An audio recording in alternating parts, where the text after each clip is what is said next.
आज mother's day है। यहाँ के लोगों ने मदर्स डे बनाया, खूब स्टेटस पर, व्हाट्सएप पर, फेसबुक पर, गूगल पर, ट्विटर पर, हर जगह पर लोगों ने अपने माता का फोटो भी लगाया। सब लोगों ने अपने मदर्स डे मनाया, खूब प्रेम से मनाया। मेरा निवेदन था, एक दिन आपने अगर मदर्स डे मनाया है तो कम से कम एक दिन निवेदन है कि अपनी मम्मी को, अपनी माता को घर के काम से छुट्टी दे देते और कहते हैं माँ आज मदर्स डे है, तू बिल्कुल काम मत करना, तेरी बहू तेरे लिए चाय लाएगी, तेरी बहू तेरे को धोख लगाएगी, तेरी बहू तेरे चरण दबाएगी, तेरी बहू तेरे लिए भोजन लेकर आएगी। माँ आज तुझे हिलना नहीं है, माँ आज मदर्स डे है। केवल फेसबुक पे डाल दो फोटो, केवल स्टेटस पे फोटो लगा दो और सोचो कि मदर्स डे बन गया। ऐसा डे किसी काम का नहीं है। जिस दिन माता को एक तरफ बिठाकर बहू और बेटे कह दे मम्मी आज पूरा काम हम दोनों कर लेंगे, तू चिंता मत करना, तू बैठ, थक गई होगी, तेरे हाथ पैर दुख रहे होंगे, तू बहुत काम करती है, थोड़ा आराम कर ले। और सुन माँ आज अच्छी साड़ी पहनना, ले 2000-5000 रुपए मैं तुझे दे रहा हूँ माँ। तो समझो कि मदर्स डे है, नहीं तो ऐसा फोटो डालने से कहीं मदर्स डे हो जाए। फिर तो रोज माँ ही अपने बेटे से लाड लड़ाती, रोज भोजन बनाती, रोज खिला देती, रोज बना कर लाती, रोज दे देती, और तो फिर उसका क्या मतलब था।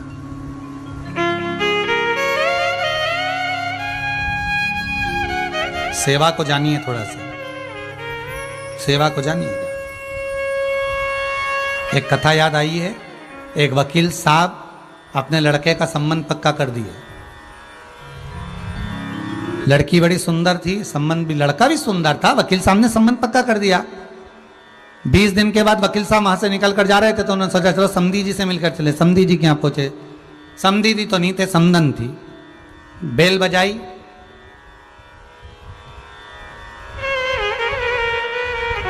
अंदर गए, जाकर देखा तो मां के हाथ में तो झाड़ू थी और जिस लड़की से संबंध पक्का करा था वो रिमोट लेके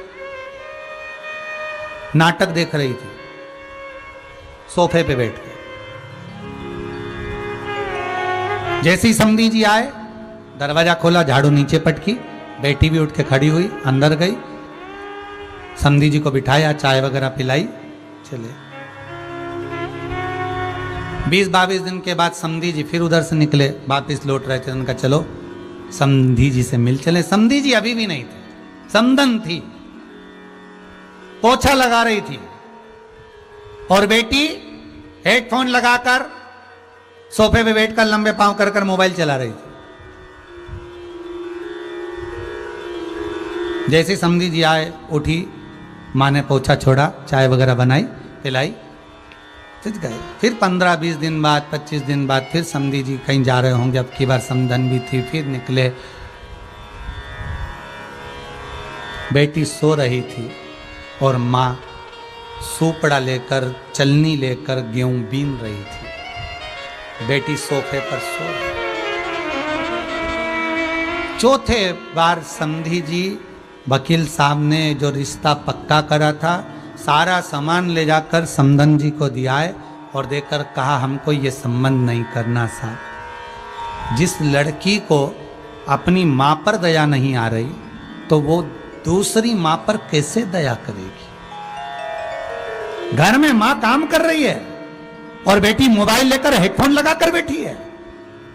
घर में माँ झाड़ू लगा रही है और बेटी रिमोट लेकर टीवी देख रही है। घर में माँ पोछा लगा रही, गेहूं बीन रही, चावल बीन रही और बेटी आराम से सो रही है।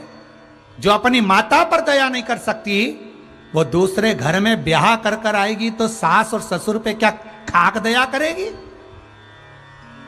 हमको बहू चाहिए, सजाने के लिए गुलदस्ता नहीं। वकील साहब ने वापिस दे दिया सारा सामान, धरो तुम्हारे पास, हम नहीं कर सकते, भगवान ने बचा लिया। फिर निवेदन है, बच्चों को कार मत दिलाओ, बच्चों को संस्कार दिलाओ। अगर संस्कार होंगे तो अंतिम संस्कार औलाद करेगी। संस्कार तो दो, खूब पढ़ाओ बच्चों को, खूब पढ़ाओ। डॉक्टर, इंजीनियर, मिनिस्टर जो बनाना है बनाओ साहब, कलेक्टर, एसपी, डीएसपी, सीए, तुम्हें जो बनाना है बनाओ, पर उनकी पढ़ाई के साथ में एक संस्कार की भी पढ़ाई होना चाहिए कि तुम्हें ये पढ़ना है, तुम्हें वेद और पुराण को जानना है, तुम्हें शास्त्रों का स्मरण करना है, तुम्हें भगवत भजन करना है, तुम्हें अपने माँ बाप का सम्मान करना है। केवल एक स्टेटस पे फोटो नहीं लगाना है मदर्स डे पर।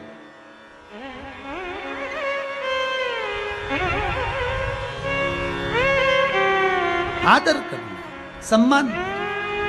पहले भी कही थी, आज फिर कह रहे हैं, जब किसी के प्राण छूटते हैं 10 दिन तक जीवात्मा उसकी अटारी पर रहती है। मरने के बाद लोग दान करते हैं, सैया का दान करा, सुख सेच करा, ब्राह्मण भोजन कराया, आदिक आदिक दान तुम लोगों ने करे। पर इस मायावाद का खंडन तो श्रीमद् वल्लभाचार्य जी ने जगन्नाथपुरी में कर दिया। जिस समय जगन्नाथपुरी में मरने के बाद एकादशी का दान दिया जा रहा था, तो श्रीमद् वल्लभाचार्य जी ने जाकर, जगत गुरु श्रीमद् वल्लभाचार्य जी ने जाकर कहा था कि अगर एकादशी का दान करना है, पुण्य करना है, तो जीते जी करो। मरने के बाद की कोई गारंटी नहीं कि तुम्हें मिलेगा कि ना मिलेगा।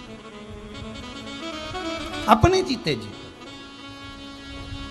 अगर एकादशी का दान कर रहे हो तो जीते जी करो।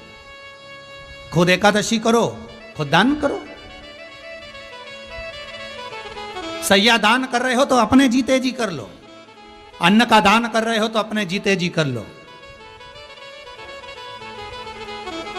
कुछ करना है तो अपने जीते जी कर लो। मरने के बाद की कोई जवाबदारी नहीं, कोई गारंटी नहीं कि कोई करेगा और तुम्हें मिलेगा, इसका कोई भाव नहीं कर सकते। हम फिर कहें,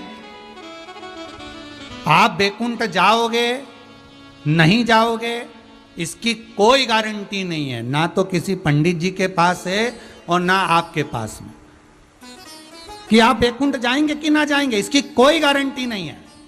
पर शिव महापुराण की कथा कहती है कि आप अपने जीते जी भगवान का इतना भजन कर लो कि वैकुंठ जहां तुम रह रहे हो वहीं बन जाए, तो समझ लो कि तुम वैकुंठ पहुंच गए। भगवान का इतना स्मरण कर लो, इतना भजन कर लो, इतना कीर्तन कर लो कि वैकुंठ स्वयं सम्मुख में आ जाए।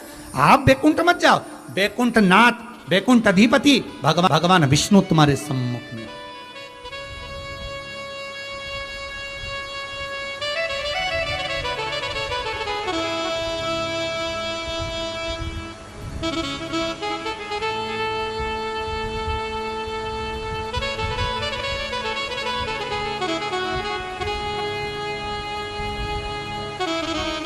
भगवान वैकुंठ अधिपति तुम्हारे सम्मुख हो।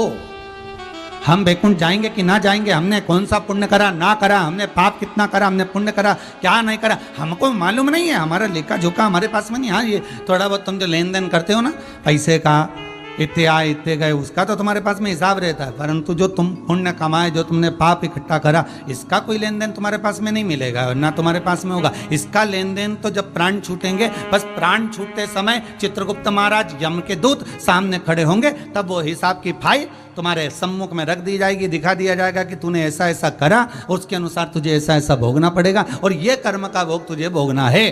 बस वो हिसाब उसके पास में, तुम्हारे पास में तुम्हारा हिसाब है। मैंने 50,000 उसको दिए थे, 25,000 छोटे भाई को दिए थे, मंजले भाई ने इतना दिया, मैंने पोथी में इतना लगाया, मैंने कथा में इतना लगाया, मैंने दान इतने का करा, पंडित जी को दक्षिणा इतनी दी, मैंने गिरिराज जी पर दूध इतना चढ़ाया, शंकर जी को बेलपत्री इतनी चढ़ाई। सारा हिसाब तुम्हारे पास, लेन देन का हिसाब तुम्हारे पास में, पर पाप पुण्य का हिसाब तो उसके पास में।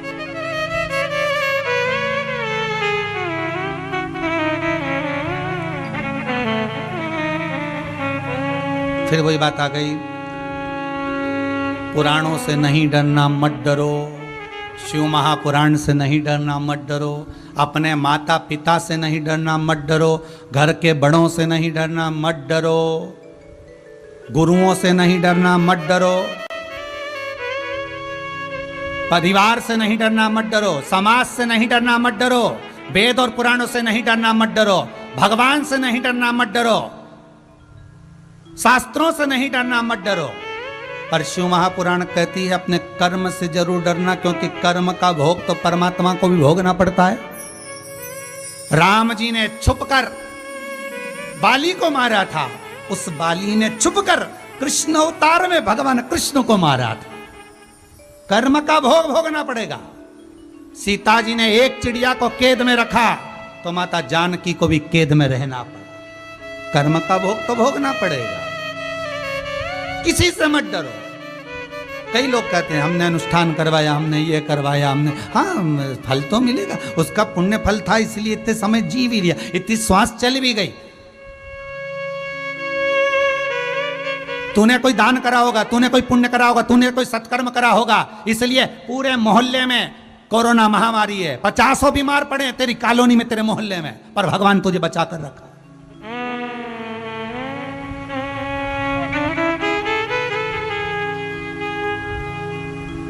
और हर पल हर घड़ी उस भोलेनाथ को धन्यवाद देते रहना, उस शंकर को कहते रहना कि मैंने तेरी कथा सुनी है इसलिए शायद मैं बचा हुआ हूं, मैंने अमृत शिव महापुराण का पी रखा है इसलिए शायद बचाऊं। ये तेरी कृपा है, तेरी कृपा से बचा हूं।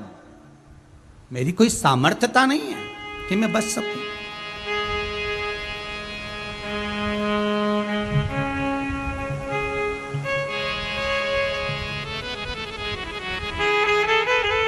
राजगरिया परिवार के पुत्र और पुत्रवधुएं भी ध्यान से सुन ले। आपके मन में यह भाव ना आए कि कथा आप करा रहे हो। ये तो आपके पिताजी जिनका नाम ही उमाशंकर है, और ये आपकी माताजी जिनका नाम स्वयं नारायणी है, स्वयं नारायणी।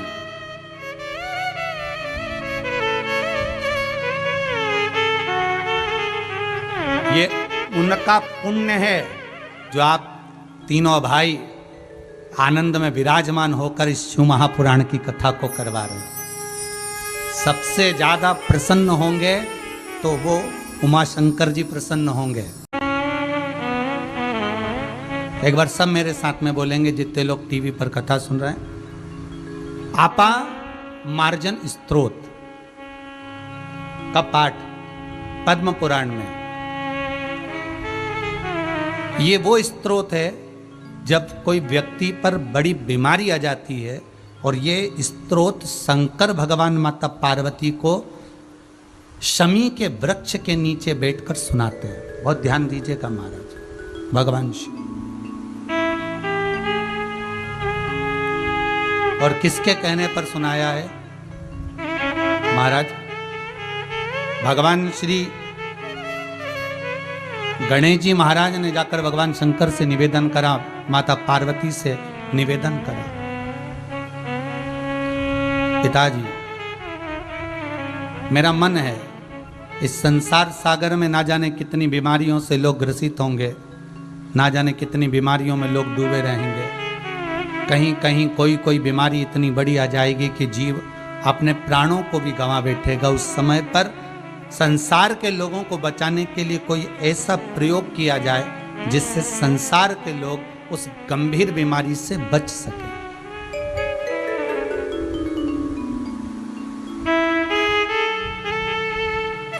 वो आपा मार्जन स्तोत्र। और किसके नीचे सुनाया है? शमी वृक्ष के नीचे। शमी कौन? पिछले वर्ष ऑनलाइन जो कथाएं कही थी उसमें शमी वृक्ष की महत्वता का वर्णन किया था। शमी कौन? औरव ऋषि की बेटी शमी,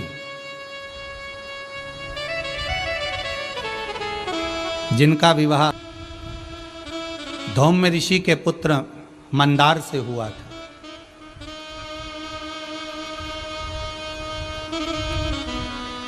इस औरव ऋषि की जो पुत्री थी शमी, बड़ी सुंदर थी महाराज। बड़ी सुंदर।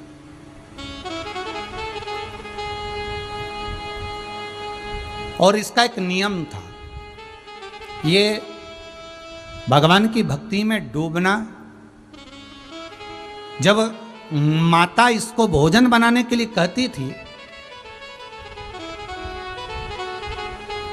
माँ जब इनको भोजन बनाने के लिए कहती, तो शमी जिस भोजन को बनाती थी, जिस भात को बनाती थी, जिस चावल को बनाती थी, पकाती थी, अन्न बनाती थी, जिसको बनाया करती थी, पकाया करती थी, उसी अन्न के भाग में देवता की मुद्रा का निर्माण करती थी। ये शमी।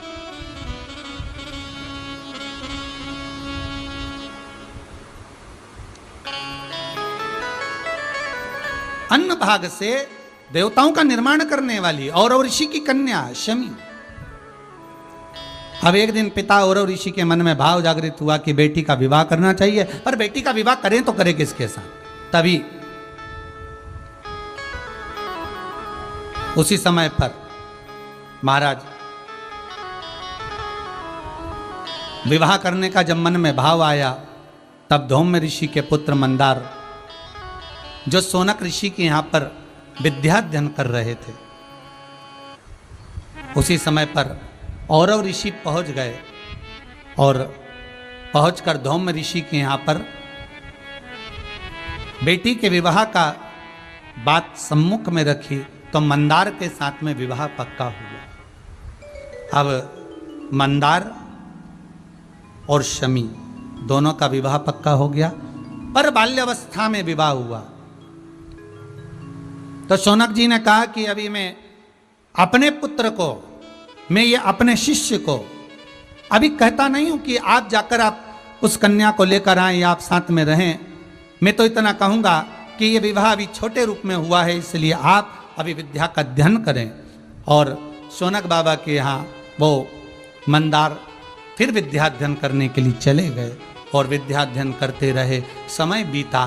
कहते हैं इधर शमी भी बड़ी हो गई, मंदार भी बड़े हो गए, दोनों फिर मिलन हुआ। पिता ने बेटी को विदा करा।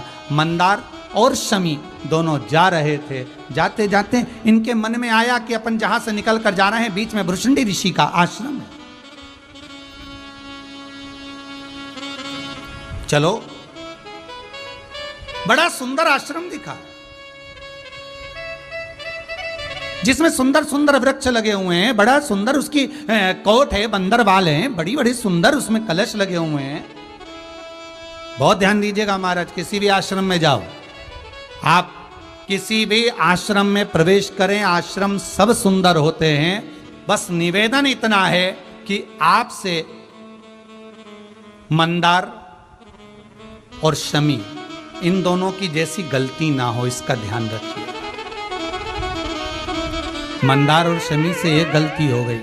क्या गलती हो गई कि ये भृशुंडी बाबा के आश्रम में प्रवेश तो कर गए। आश्रम बड़ा सुंदर था। आप किसी भी आश्रम में जाओ, वृंदावन जाएं, अयोध्या जाएं, गोकुल जाएं, नंदगांव जाएं, काशी जाएं, मथुरा जाएं, उज्जैनी जाएं, आप बद्रिकाश्रम जाएं, आपकी मर्जी पड़े। जहाँ जहाँ तीर्थ में जाकर देखोगे तो आश्रम बड़े सुंदर सुंदर बने हुए होते हैं महाराज।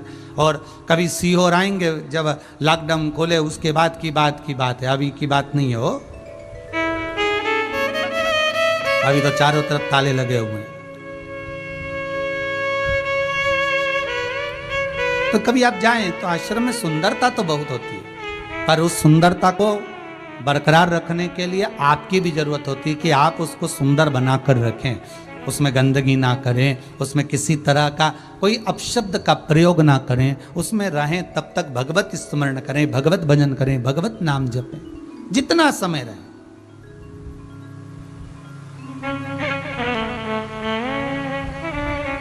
अब भृशुंडी ऋषि के आश्रम में प्रवेश कर गए। अब इनको मालूम नहीं था कि भृशुंडी बाबा तो गणेश जी के आराधक हैं। कहते हैं, गणेश पुराण कहती है कि भृशुंडी बाबा ने गणेश जी की इतनी आराधना करी थी, गणेश जी का इतना स्मरण करा था, भृशुंडी बाबा ने गणेश जी की इतनी आराधना करी थी कि एक बार गणेश जी महाराज प्रसन्न होकर आ गए और गणेश जी ने कहा, मांगो भृशुंडी बाबा तुम्हें क्या चाहिए। तो भृशुंडी जी ने कहा था, अगर कुछ देना चाहते हो तो बस जैसा आपका स्वरूप है वैसा मेरा बना दीजिए, वैसा स्वरूप मेरा बना दो।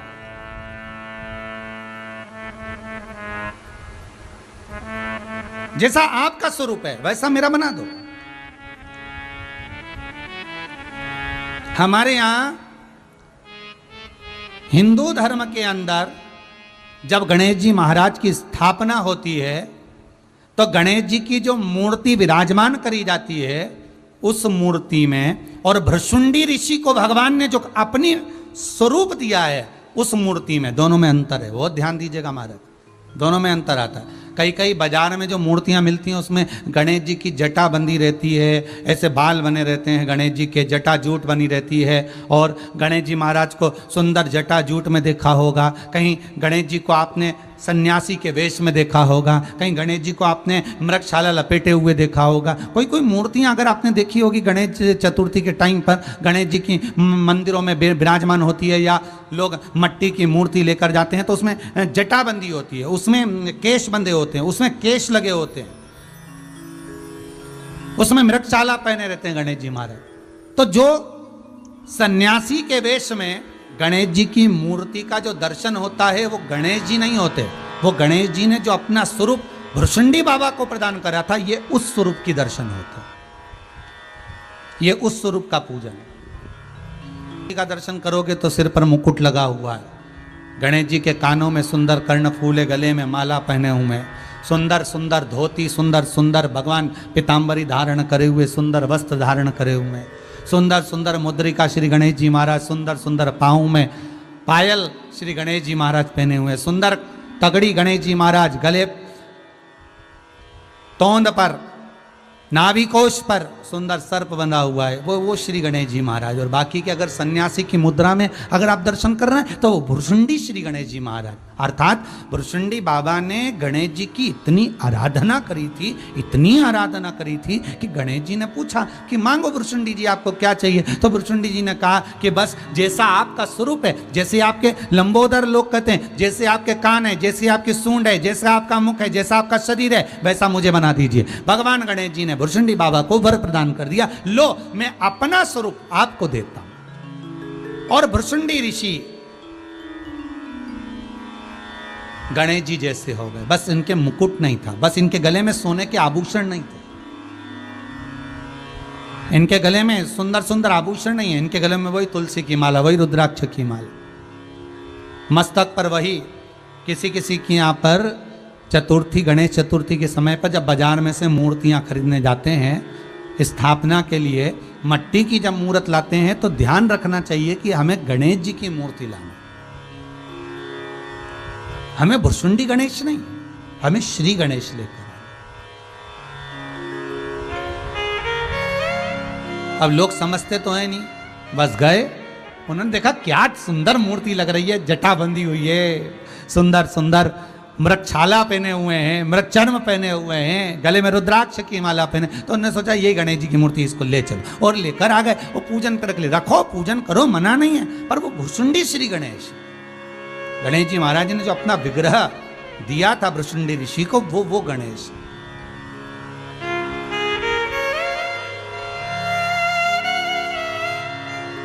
पर गौरी नंदन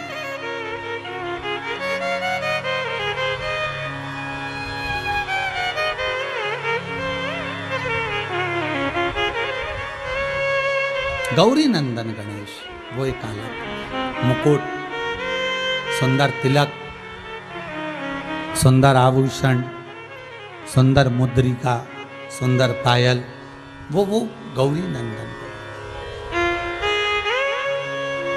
अब शमी और मंदार दोनों का प्रवेश हुआ। जब नया नया मंगल विवाह होता है ना तो लोग किसी को नहीं गिनते साहब, नया नया जब विवाह हुआ होता है ना तो लोग नहीं गिनते। फिर तो पति पत्नी एक ही थाली में भोजन कर रहे हैं, भले सास ससुर खड़े हैं तो खड़े हैं, भले खड़े रहें, उन्हें कोई फर्क नहीं पड़ता। उनका तो मन, घर से भी निकल रहे हैं, रोज प्रतिदिन घूमने जा रहे हैं, मन पूछा ना पूछा वो अपनी जगह।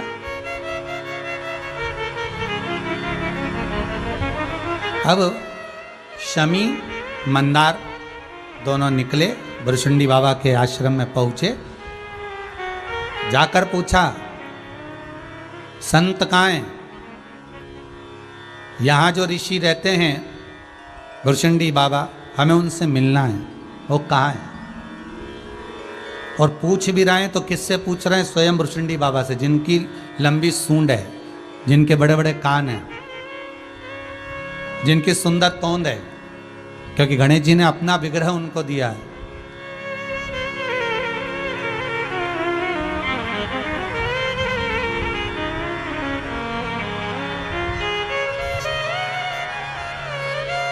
और होता है हमारे स्वयं गणेश तो कि गौरी के नंदन गजानंद स्वामी, तुम्हें आज कीर्तन में आना पड़ेगा।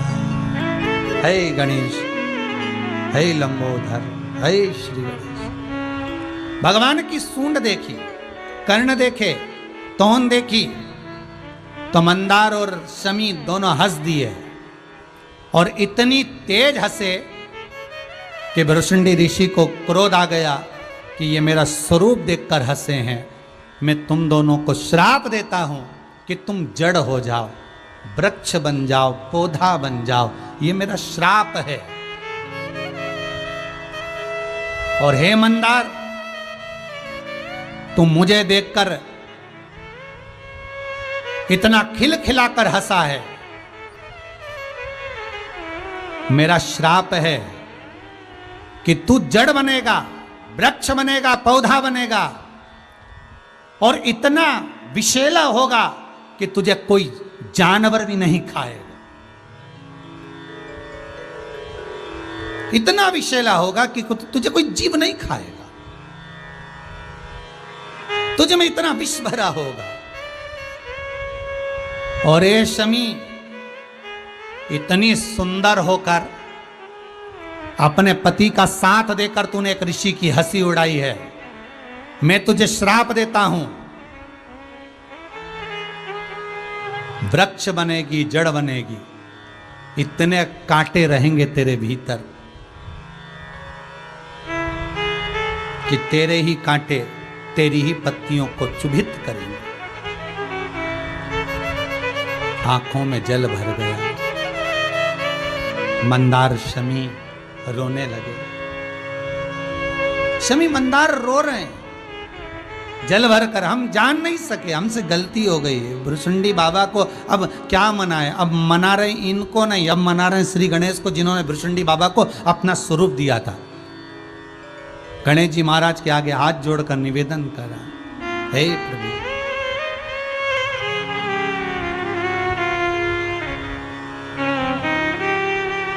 हे नाथ, हे कृपा दया कर,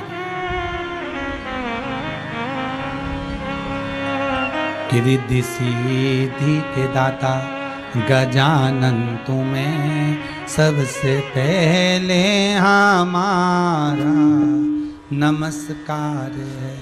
हे गणेश, हे श्री गणेश, कृपा करिए, हमसे गलती हो गई गणेश जी महाराज। हमने जिन भुरशुंडी बाबा को आपने अपना स्वरूप प्रदान करा, जिन भुरशुंडी जी को आपने अपना स्वरूप दिया, उन भुरशुंडी को हम जान नहीं पाए, उन संत को हम पहचान नहीं पाए, हम हंस दिए, क्षमा करो। गणेश जी महाराज सामने प्रकट हो गए, सहज है, सरल है। क्यों? क्योंकि शमी ने शंकर भगवान का स्वरूप बार बार बनाया था। इस शमी ने बार बार शिव की पूजन करी थी, इस मंदार ने बार बार शंकर की आराधना करी थी। अच्छा, कई बार प्रश्न खड़ा हो जाता है हमारा शमी और मंदार की कथा सुनकर। शमी और मंदार की कथा सुनकर यह प्रश्न खड़ा होता है कि शमी भी शंकर जी की आराधना करती थी और मंदार भी शंकर जी की आराधना करते थे। फिर आखिर कारण क्या हुआ कि शंकर भगवान जब जिस समय पर भुरशुंडी ऋषि श्राप दे रहे थे, उस समय पर शंकर जी को आकर बचाना था। जब इतनी तप साधना करी थी तो बचाया क्यों नहीं? किस लिए?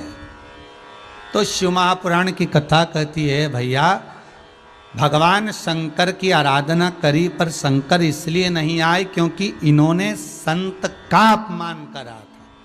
शिव महापुराण की कथा कहती है, गर्ग संहिता कहती है, विष्णु पुराण कहती है, अग्नि पुराण कहती है, पद्म पुराण कहती है, नर्मदा पुराण कहती है, लिंग पुराण कहती है। सारी पुराणे एक ही बात कहती है कि गौ, संत, ब्राह्मण, बेटी, कन्या, इनका जब अपमान होता है तब विनाश अपने आप हो जाता है, अपने आप हो जाता है। आप संतों के लिए आप शब्द कहो, साधु, सन्यासी, तपस्वी, साधक, संत, इनके लिए उंगलियां उठाओ, अपशब्द कहो, ताने दो, और मालूम पड़े आपने अपशब्द कह तो दिया बिना जाने पहचाने, बिना सोचे समझे, ना तुम जानते हो ना पहचानते हो, ना एक बार भी उस संत से जाकर मिले हो, बस तुमने तो उठाया और किसी ने एक मैसेज लिखकर भेजा कि उसने ऐसा करा वो गलत है, और तुमने उस मैसेज का जवाब देना चालू कर दिया, उसको गलत गलत ठहराते ठहराते इतना गलत कर दिया दुनिया की निगाह में, तो तुम स्वयं गलत है, इसलिए सामने वाला व्यक्ति गलत ना। उसको पहचानो तो, उसको जाकर देखो तो, उससे जाकर मिलो तो कि गलत है कि सही है। जो आप कल करने वाले हो और कल के ऊपर जो छोड़ कर बैठे हो कि कल आएगा तब मैं मंदिर जाऊंगी, कल आएगा तब मैं भगवान का भजन करूंगी, कल आएगा तब मैं एक लोटा जल चढ़ाना प्रारंभ करूंगी, कल आएगा तब मैं भगवान शंकर का गुणगान करूंगी, कल आएगा तो मैं भगवत भजन करूंगी, और कल के चक्कर में हमारा काल हमारे सामने आकर खड़ा हो जाता है। ये कल के चक्कर में होता है, काल बिल्कुल सम्मुख में आकर खड़ा हो गया। आपने अगर एक बार मन बना लिया, आपने एक बार यदि विचार कर लिया, आपकी चित्त वृत्ति में यह भाव प्रकट हो गया कि हमें जो कुछ भी करना है वो आज ही करना है, हमें भजन भी करना है तो आज ही करना है, हमें मंत्र जाप भी करना है तो आज ही करना है, हमें स्मरण करना है तो आज ही करना है। कल के चक्कर में हम छोड़ते रहे और हमारे सम्मुख में काल आकर खड़ा हो गया।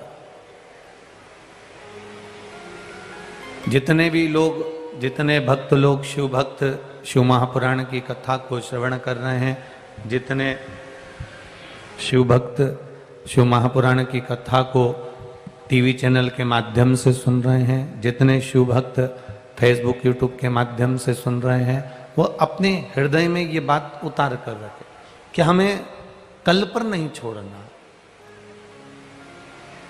हम जब जब कल पर छोड़े हैं, हम जब जब कल की ओर अग्रण्य हुए हैं, तब वो कल हमारे हाथ में आया ही नहीं, और अंत समय कैसा आ गया कि वो कल के चक्कर में बस कल से मैं मंदिर जाना चालू करूंगी, कल से मैं भगवत भजन करना प्रारंभ करूंगी, कल से मैं मंत्र जाप करना प्रारंभ करूंगी, कल से मैं नाम कीर्तन करना प्रारंभ करूंगी, कल से मैं भगवत गुणगान करना प्रारंभ करूंगी, और कल कल कल कल करते करते करते करते हमारी मृत्यु का जो समय है, हमारा जो काल है, वो हमारे सामने आकर खड़ा हो जाता है। अब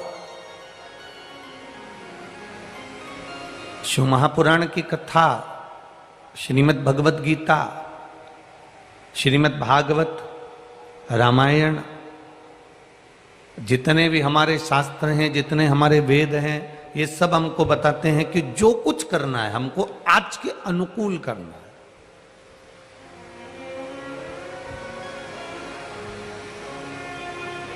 मैं दुकान कल खोल लूंगा, अब मालूम पड़े कल तुम दुकान खोलोगे और आज अगर आपके पास में है और आज आपका अगर प्रबल है, अगर आपका आज प्रबल है तो फिर क्या सोचना। मैं कल दर्शन कर लूंगा, अगर आपका आज प्रबल है, अगर आपका पांव आज चल रहा है, शरीर ठीक है, सारी इंद्रियां आपकी बहुत प्रबल हैं, सारी इंद्रियां श्रेष्ठ हैं, सारी इंद्रियां ठीक है, सारी इंद्रियां आपकी काम कर रही है, तो फिर आपको चिंता का विषय नहीं है।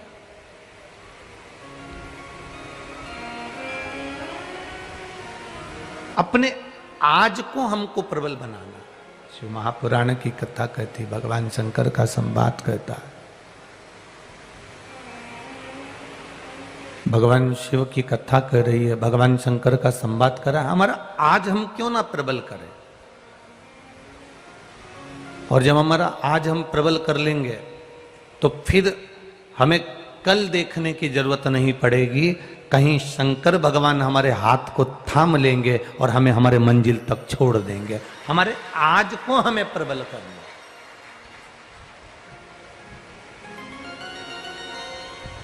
कल कल करते करते तो हमारा काल हमारे सामने आकर खड़ा हो जाता है। मृत्यु की घड़ी हमारे सम्मुख में आकर खड़ी हो जाती है।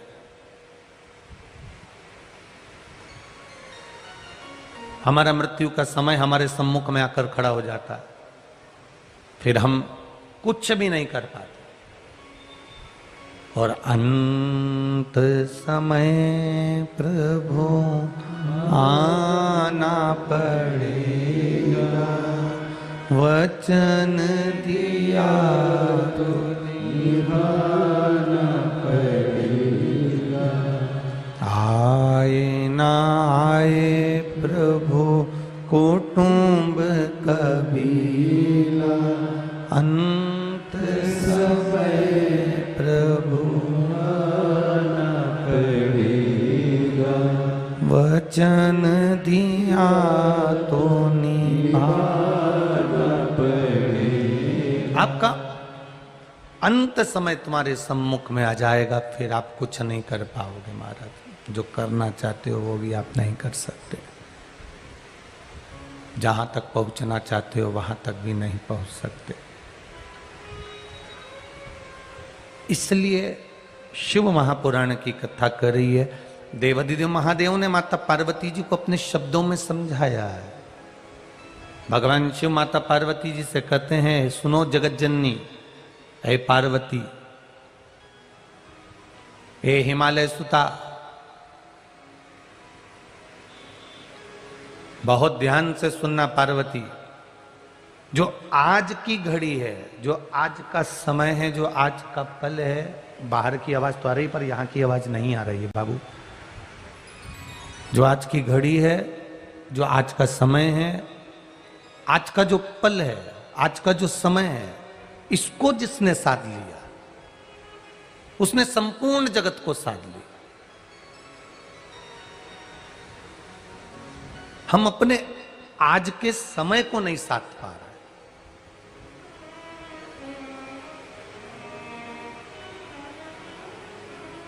हम जितना भी कार्य करना चाहते हैं उसमें हम दूसरे के समय के अनुसार उसको जमाने का प्रयास करते हैं। पर शिव महापुराण की कथा कहती है, जो हमारा आज का जो हमें समय मिला है वो कोई साधारण समय नहीं मिला, ये प्रभु की कृपा से समय मिला है। इस समय को जिसने साध लिया वो संपूर्ण जीवन के एक आनंद को पा जाता है। अब जरा विचार करिएगा, बाली के बेटे को आप जानते हो जिसका नाम था अंगद, और एक सुग्रीव का भी बेटा था। बाली के बेटे को तो आप पहचानते हो, रामचरितमानस में आपने बार बार संवाद सुना है कि साहब ये बाली का बेटा है अंगद, और बड़ा वीर था जिसने लंकाधिपति रावण के सम्मुख में अपना चरण जमा दिया था, और वो चरण ऐसा जमाया कि वो हिलता ही नहीं था, इतना प्रबल चरण जमाया उसने। अब बाली के बेटे को तो आप पहचान गए, पर एक सुग्रीव का भी बेटा था जिसका नाम था दधिबल। ये सुग्रीव का बेटा है।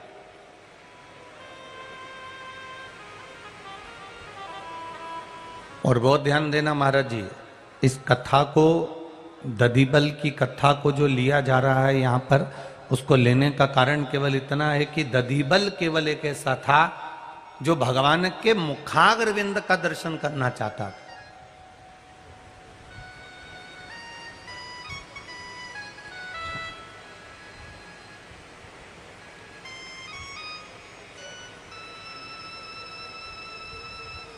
मनुष्य भले सीधा रहे, पर मनुष्य का मन बड़ा टेढ़ा होता है।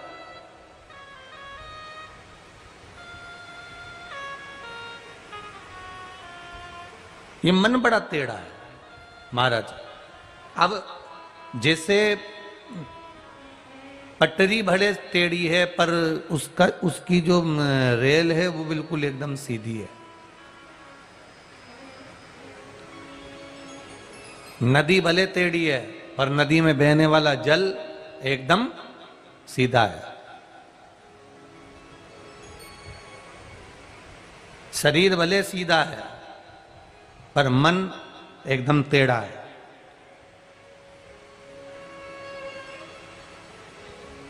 दधीबल ने यह विचार कर लिया कि मैं शिव की आराधना करूंगा, क्योंकि एक बार दधीबल जब खेल रहे थे और सुग्रीव ने दधीबल को देखा तो सुग्रीव ने दधीबल को देखकर अपने गुरुजन से पूछ लिया कि मेरा पुत्र कितना विद्वान होगा, मेरा पुत्र कितना वीरवान होगा, मेरा पुत्र कितना ज्ञानवान होगा, मेरा पुत्र कितना धैर्यवान होगा, ये प्रबल में भी प्रबल कहलाएगा, मेरे भाई के बेटे से भी ज्यादा प्रबल मेरा पुत्र कहलाएगा। ये सुग्रीव के चित्तवृत्ति की बात है जो सुग्रीव कह रहा है, जो सुग्रीव बोल रहा है। एक बात आप लोगों से कहना चाहेंगे, अपना घर में 4 भाई होते हैं, 5 भाई होते हैं, 3 भाई होते हैं, 2 भाई होते हैं, 7 भाई होते हैं, 6 भाई होते हैं, जितना बड़ा आपका परिवार है, उस पूरे परिवार में एक बात अपने चित्तवृत्ति में उतार कर रखना कि बच्चों के सामने कभी उनके यश गुण का स्मरण ना किया जाए। एक भाई की पत्नी कह रही है मेरा बेटा सबसे ज्ञानवान है, मेरा बेटा विद्वान है, मेरा बेटा ऐसा है, मेरा बेटा वैसा है। दूसरे भाई की पत्नी कह रही है मेरा बेटा ऐसा है, मेरा बेटा वैसा है, मेरा बेटा वैसा है। तीसरे भाई की पत्नी कह रही है मेरा बेटा ऐसा है, मेरा बेटा ज्ञानवान है, मेरा बेटा विद्वान है, मेरा बेटा ऐसा है। चौथे भाई की पत्नी कह रही है मेरा बेटा इतना विद्वान है, मेरा बेटा सारा काम संभाल रहा है, मेरा बेटा ये कर रहा है, मेरा बेटा वो कर रहा है। पर शिव महापुराण की कथा कहती है कि अपने पुत्र के सम्मुख में कभी उसके यश गुण को न गानिए। उसको ये महसूस नहीं होना चाहिए कि पिताजी कुछ नहीं कर रहे, मेरा चाचा का लड़का कुछ नहीं कर रहा, मेरे काका जी का लड़का कुछ नहीं कर रहा, मेरे ताऊ जी का लड़का कुछ नहीं कर रहा, सब मैं कर रहा हूं। ये उस बच्चे की चित्त बुद्धि में ये प्रसंग आना ही नहीं चाहिए। अगर आज उस बच्चे के मन में यह प्रसंग आ गया कि मैं कर रहा हूं, बाकी का कोई नहीं कर रहा, तो परिवार में द्वेष की भावना उत्पन्न हो जाएगी। और आज अगर वो अपने चाचा के बच्चों को नहीं गिनेगा, आने वाले समय में वो अपने काका जी, चाचा जी, ताऊ जी को नहीं गिनेगा। फिर एक समय ऐसा आएगा कि वो जिस माता पिता ने कहा था मेरा बेटा सब संभाल रहा है, ये तो कुछ नहीं करता, मेरे बेटे ने पूरा काम संभाल लिया, मेरे बेटे ने ये कर लिया, आने वाला समय ऐसा होगा कि माता पिता को भी वो बेटा नहीं संभाल पाएगा, क्योंकि उसकी चित्तवृत्ति में अहंकार समाहित हो गया, उसकी चित्तवृत्ति में अभिमान समाहित हो गया, उसकी चित्तवृत्ति में अहम आ गया। आप प्रयास करो, अब आप कहो कि भगवान की कृपा है, भोलेनाथ जी की दया है, उनकी करुणा, उनकी उदारता है, ये उन्हीं की कृपा, उन्हीं की दया, उन्हीं की सब कृपा है। जो हमारे घर के इतने सारे बच्चे हैं ना, ये सब अपने अपने माता पिता के काम को संभाल लेते हैं, ये उसकी कृपा है, ये उसकी दया है, ये उसकी करुणा है, ये उसकी कृपा से हो रहा है।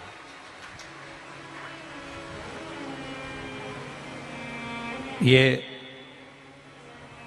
खेतान परिवार जब कथा करवाया और कथा लेने के लिए सुनील खेतान जी उनकी धर्म पत्नी के साथ में आदरणीय श्री निरंजन स्वामी जी के साथ में जब दिल्ली आए कथा के लिए, तो उनका एक बड़ा सुंदर भाव था। जब इन्होंने कहा स्वामी जी ने कि कथा वीरगंज में होगी और व्यवस्था ऐसी ऐसी ऐसी ऐसी करना होगी,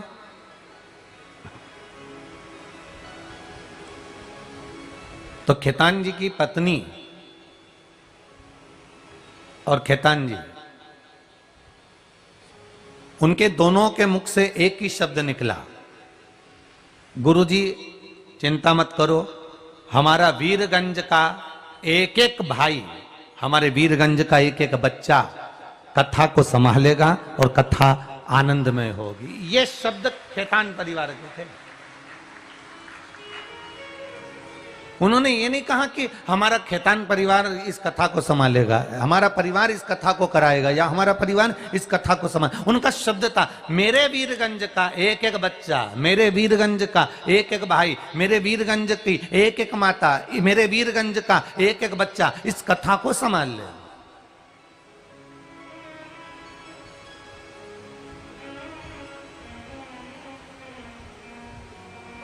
और उनका शब्द था कि महाराज जी इतनी बड़ी कथा वीरगंज क्षेत्र में कभी ना हुई है। ये तो शिव की कृपा से वीरगंज क्षेत्र में ये कथा हो रही है। ये देवादिदेव महादेव की करुणा समझिए, ये उनकी उदारता समझिए, ये उनकी कहीं कृपा होगी तब जाकर ये कथा का क्रम हमको श्रवण करने को मिला है। ये उनकी उदारता का विषय है। तेरी कृपा बिना न हिले एक भी अणु, लेते हैं श्वास तेरी कृपा से तनु तनु। हे गंगधार मुक्ति द्वार ओमकार तू, आयो शरण तिहारी भोले तार तार तू। ये तेरी कृपा है, ये तेरी उदारता है जो बैठे हैं। और जब तक उसकी कृपा ना हो तब तक कोई सुख का अनुभव नहीं हमारे जीवन में, कोई आनंद का अनुभव नहीं हमारे जीवन में। अब ददीबल खेल रहे हैं, थोड़ा ध्यान देना। कथा में बड़ी ये डोलेश्वर महादेव शिव महापुराण की कथा है। ददीबल खेल रहे हैं। पिता सुग्रीव ने कहा अपने गुरु जी से, इसका भाग्य क्या कह रहा है। अब इतनी सारी अरमान, इतनी सारी तमन्ना, इतनी सारी इच्छा। जब घर में बेटा जन्म लेता है तो माता पिता बड़ी इच्छा जागृत कर लेते हैं। एक पति पत्नी बाजार में लड़ रहे थे, दोनों झगड़ रहे थे। पति कह रहा था मैं बेटे को डॉक्टर बनाऊंगा, पत्नी कह रही थी मैं इंजीनियर बनाऊंगी। पति चिल्ला कर कह रहा था नहीं मैं डॉक्टर बनाऊंगा, पत्नी कहे मैं इंजीनियर बनाऊंगी। दोनों झगड़ा कर रहे थे। वहीं से एक संत निकल कर जा रहे थे। संत ने पूछ लिया क्यों झगड़ा कर रहे हो। पति कहता है मैं डॉक्टर बनाऊंगा, पत्नी कहती है मैं इंजीनियर बनाऊंगी। इतने में संत ने कहा बच्चे को बुला लो, उससे पूछ लो कि वो डॉक्टर बनेगा कि इंजीनियर बनेगा। इतने में पत्नी तो चिल्ला कर बोली अभी तो वो पैदा ही नहीं हुआ, तीसरा महीना चल रहा है, अभी तो वो जन्म ही नहीं लिया है, अभी तीसरा महीना गर्भ में चल रहा है, तो वो जन्म लेगा तब तो ना बोलेगा।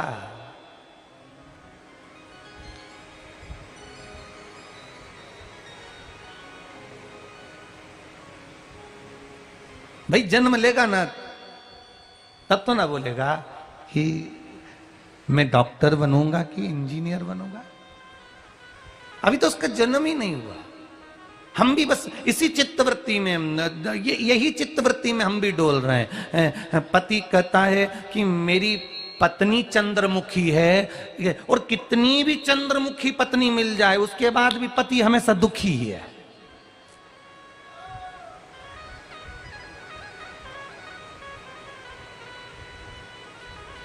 पत्नी कितनी भी चंद्रमुखी मिल जाए पति हमेशा दुखी ही है, और पति कितना भी सूरजमुखी मिल जाए तो भी जगदम्बा हमेशा दुखी ही है। इसका दुख का कोई केंद्र बिंदु नहीं। वो चंद्रमुखी मिल गई तो भी ये दुखी है, और ये सूरजमुखी मिल गया तो भी वो दुखी है। महाराज शिव पुराण कह रही है, माइक सही नहीं है मुझे लगता है, आवाज पकड़। शिव महापुराण की कथा कह रही है, भगवान शंकर का संवाद कर रहा है। सुग्रीव अपने गुरु से पूछ रहे हैं कि ये बेटा कैसा है, इस बेटे का जो क्रम है, ये बेटा जो है ये विद्वान बनेगा, ज्ञानवान बनेगा, धैर्यवान बनेगा, बड़ा जागरूक बनेगा, ये पुत्र आखिर है कैसा, क्या क्या है इस पुत्र में। इतने में गुरु अब अरमान कितने लगाए थे कि डॉक्टर बनाऊंगा कि इंजीनियर बनाऊंगा कि ये बनाऊंगा कि वो बनाऊंगा, अरमान कितने लगाए थे। इतने में गुरु जी के मुख से निकल गया ये बेटा अल्पायु है, इसकी आयु कम है, युवान अवस्था आएगी ये मर जाएगा, ये अल्पायु है। अब ददीबल अल्पायु है सुग्रीव का बेटा अल्पायु है, सुग्रीव की आंख में आंसू भर गया, मैंने इतने अरमान लगाए थे, मैंने इतनी इतनी तमन्ना थी मेरी, इतनी इच्छा थी मेरी, इतना मैंने अरमान लगा कर रखा था कि मेरा बेटा इतना विद्वान होगा, ज्ञानवान होगा, धैर्यवान होगा, ये होगा वो होगा, कितने अरमान हमने लगा कर रखे थे, कितने।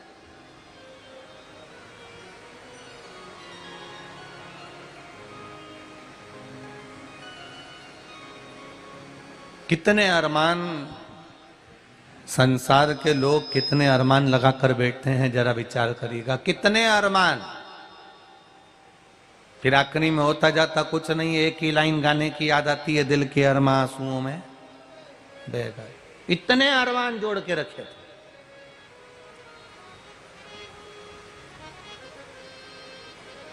अभी कथा चल रही थी आकोला की, तो उसमें एक बात कही थी कि फिल्मों को देखकर, सीरियल को देखकर, नाटक को देखकर अपने जीवन को मत जियो,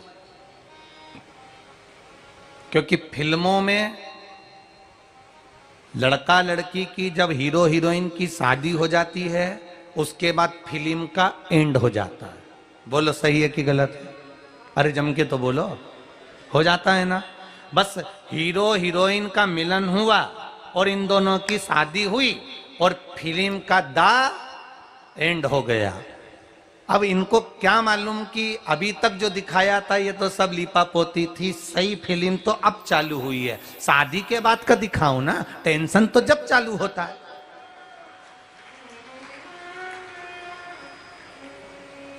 शादी के पहले का दिखा दिया, लड़का वहां गया, गाड़ी पे बिठाया, लड़की को लेकर गया, वहां गया, घूमा फिरा, मॉल गए, ये करा, चाउमीन खाया, ये खाया, पानी पूरी खाई, ये सब दिखाया। लड़ाई भी हुई ने, झगड़ा भी हुआ ने, दोनों मिलने के चक्कर में दोनों एक दूसरे के हो भी गए और मालूम पड़ा जब शादी हुई तो फिल्म का द एंड हो गया। क्योंकि सही जहां एंड हुआ है, शादी के बाद जिंदगी की सही शुरुआत चालू होती है, तब मालूम पड़ता है कि जीवन जीना कैसे है। इधर से सास चिल्लाए, इधर से ससुर चिल्लाए, इधर से पति आंख दिखाए, इधर से पत्नी कुछ बोले। वो कहते हैं ना, शादी का 1 साल पति बोलता है, पत्नी सुनती है। शादी का 2रा साल पत्नी बोलती है, पति सुनता है। शादी के बाकी के साल पति पत्नी दोनों बोलते हैं, पूरा वीरगंज सुनता है।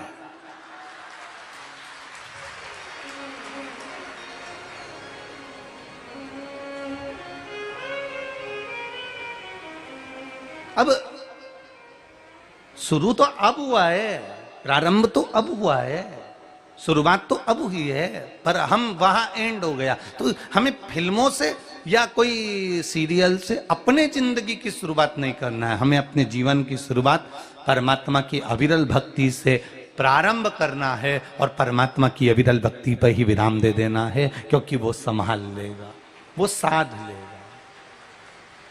मेरे बाबा दया करना, मैं तेरे भरोसे हूँ। मेरे बाबा दया करना, मैं तेरे भरोसे हूँ। ना घर के भरोसे हूँ, ना परिवार के भरोसे हूँ, ना घर के भरोसे हूँ, ना परिवार के भरोसे हूँ। मेरे दाता दया करना, मैं तेरे भरोसे हूँ। मेरे बाबा दया करना, मैं तेरे भरोसे हूँ। आप दिल से उसे कहेंगे, आप दिल से उसे पुकारेंगे, आप दिल से उससे निवेदन करेंगे, तो वो सुख का अनुभव अपने आप करा देगा। ददीबल अल्पायु है, इसके प्राण युवान अवस्था में चले जाएंगे। ये मर जाएगा। सुग्रीव की आंखों में जल भर गया, सुग्रीव के नैनों में जल भर गया, सुग्रीव रोने लगा। आंखों में जल है सुग्रीव। जिस बेटे के लिए इतनी आस लगाई थी, जिस बेटे के लिए इतना सोचा था, वही बेटा के लिए कह दिया गया कि ये मर जाएगा, जवान अवस्था में चले जाएगा, युवानी में इसके प्राण छूट जाएंगे। अब बेटे ददीबल ने शब्द सुना, एक बहुत अच्छी बात अपने जीवन में उतारिएगा। एक मां ने पत्र लिखा है, देखिए।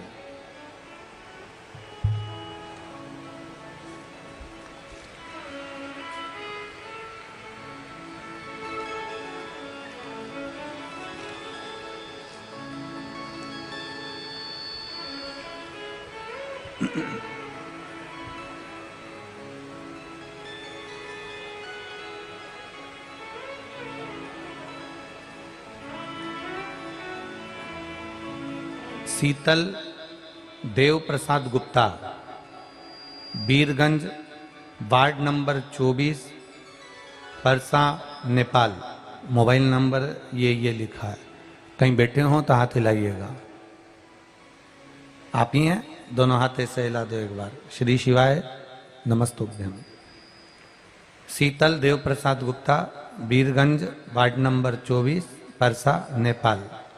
गुरुजी, शिव महापुराण का मैं क्या वर्णन करूं, मैं क्या बताऊं। 2021 सितंबर का महीना 5 तारीख मुझे हार्ट अटैक हुआ।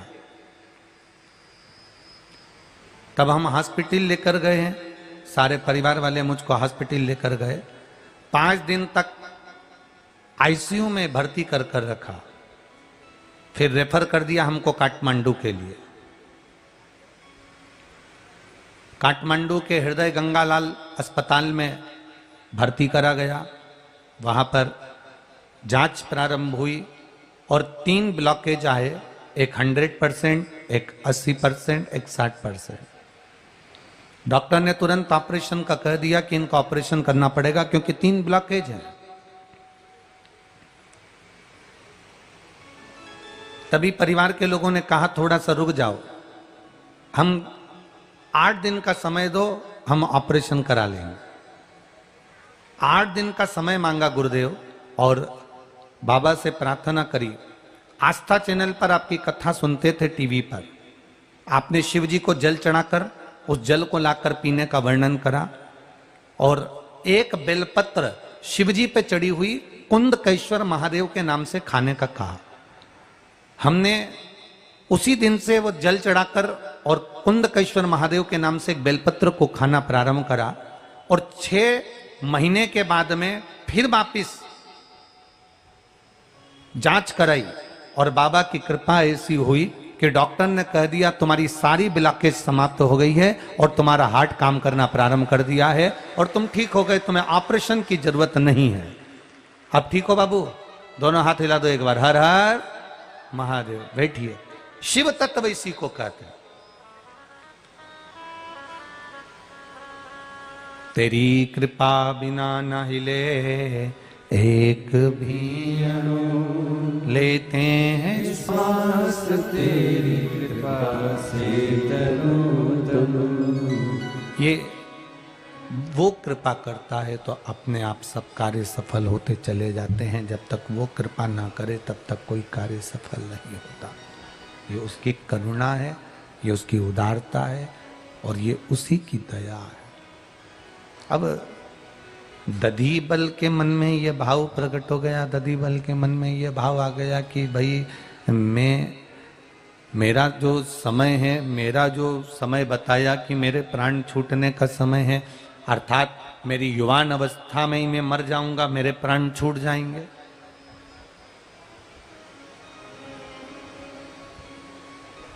सूचना केवल मृत्यु की मिले तो व्यक्ति कांप जाता।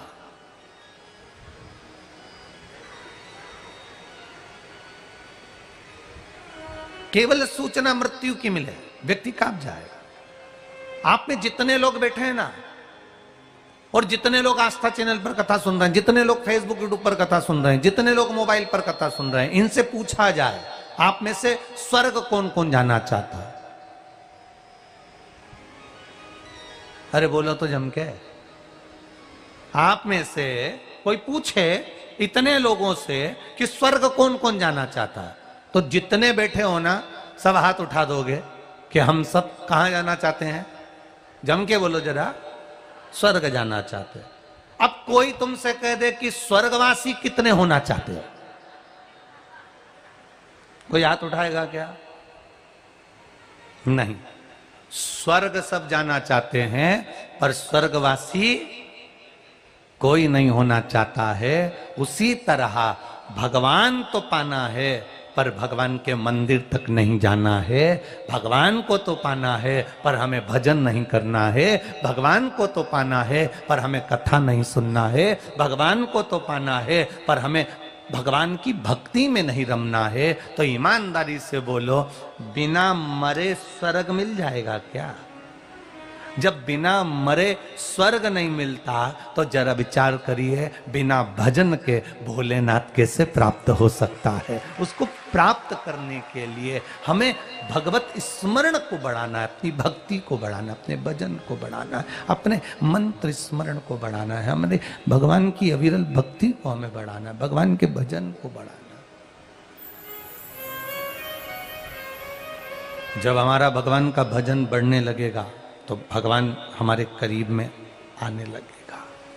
भजन बढ़ा कि परमात्मा हमारे पास में आना प्रारंभ हुआ। और सरल भाषा में समझ लो रे नेपाल वालों, छत पर दाना डालोगे तो पक्षी आएगा कि नहीं आएगा?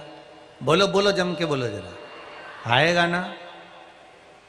अब कल तुमसे जितनी बात पूछी थी तुमने बहुत धीमी आवाज में बोली थी, आज सबकी आवाज अच्छी खुल गई, जरूर तुम गरारा करके आए हो, सबकी आवाज जोरदार हो गई हो। बस 7 दिन में तुम्हारी आवाज इतनी तेज होना चाहिए कि नेपाल देश से आवाज लगाओ और भारत देश में हमारे पास पहुंच जाए, तो समझो कि कथा जोरदार हुई। हर हर बोल बम का नारा है। तो बस यही तत्व है। छत पर दाना डाला, छत पर दाना तुमने डाला और छत पर दाना डाला तो पक्षी आएगा कि नहीं आएगा? जम के बोलो जरा, आएगा। जब तुमने छत पर दाना डाला है तो पक्षी आएगा भी, बैठेगा भी, दाना चुगेगा भी और थोड़ी देर बैठकर फिर जाएगा। उसी तरह तुमने बैठकर अगर भजन गाया है, तुमने बैठकर भगवान का भजन किया है, तुमने बैठकर 1 लोटा जल महादेव को चढ़ाया है, तुमने बैठकर शिव महापुराण की कथा श्रवण करी है, तो महादेव भी आएगा और भगवान का भजन करने वाले की कृपा बरसाकर जरूर, ये निश्चित है।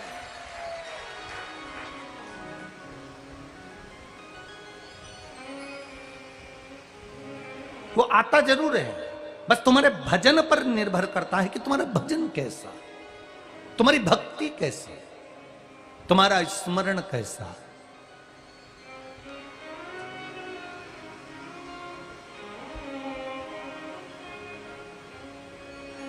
शंभु शरणे पड़ी मांगू घड़ी रे,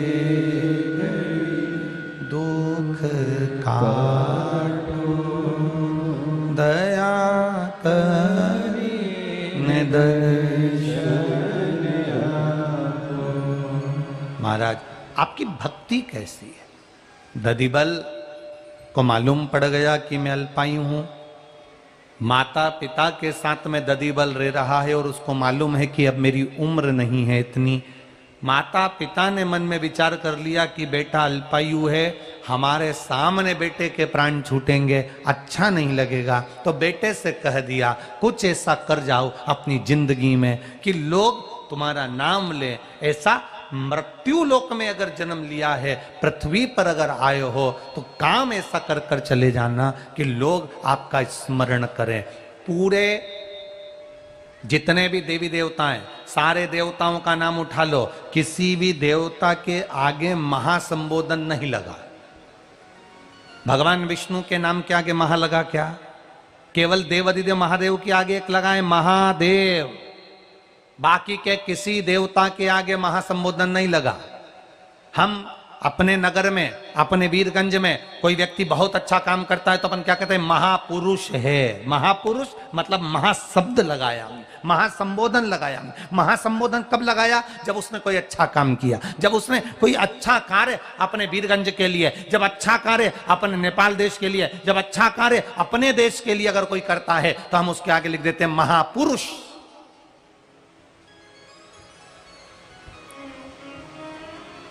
किसी देवता के आगे महासंबोधन नहीं लगा। इंद्र के आगे महा इंद्र लगा क्या? कुबेर जी के आगे महाकुबेर लिखा क्या? गरुण जी के आगे महागरुण लिखा क्या? ब्रह्मा जी के आगे महाब्रह्मा लिखा क्या? भगवान नारायण के आगे महाब्रह्म भगवान विष्णु लिखा क्या? नहीं, केवल देवताओं में एक देव ऐसे हैं जिनके नाम के आगे महासंबोधन लगाया गया, जिनको देवों का देव महादेव कहा गया। और महादेव का संबोधन कब लगाया गया? क्योंकि वो जलचर हो, थलचर हो, वायुचर हो, पशु हो, पक्षी हो, जीव हो, जानवर हो, जो भी हो, भगवान का महासंबोधन इसलिए लगाया गया क्योंकि मेरे देव अधिदेव महादेव खुद नहीं खाते, दुनिया के लोगों को खिला देते हैं। मेरे महादेव खुद नहीं पीते, दुनिया के लोगों को अमृत पिला देते हैं। अगर आप होते तो सबसे पहले अमृत आप पीते, विष नहीं पीते। पर मेरे महादेव ने विष पिया और अमृत संसार के लोगों को पिला दिया कि तुम पियो। महासंबोधन ऐसे ही नहीं लग जाता।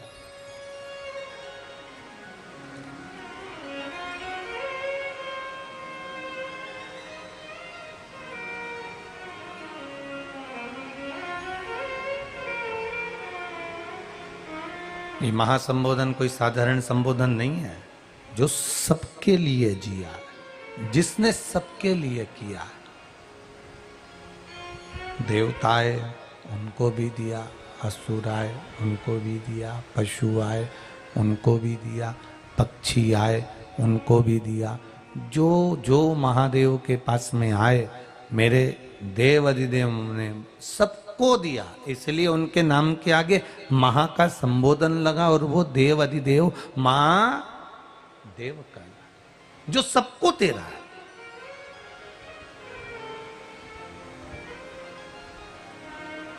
महापुरुष का मतलब क्या है? जो सबके लिए जिया, सबके लिए जिसने कार्य किया, सबके लिए उसने झोली भरी, सबके लिए उसने आनंद दिया, सबके प्रति जिसने किया, उसके नाम के आगे महासंबोधन लगा दिया गया, उसके नाम के आगे महासंबोधन दिया गया। अब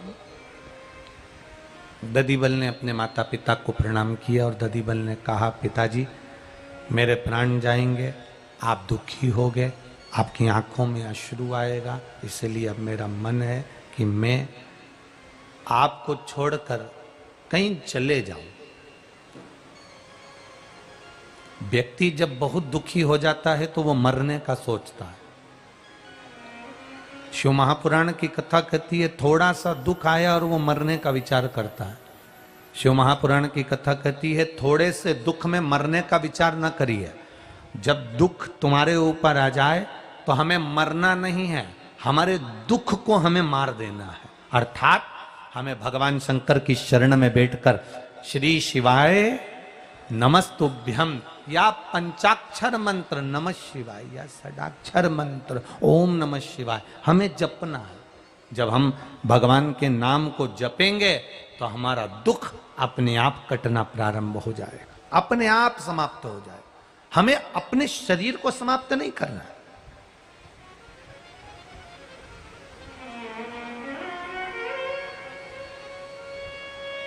हम अपने शरीर को समाप्त ना करें।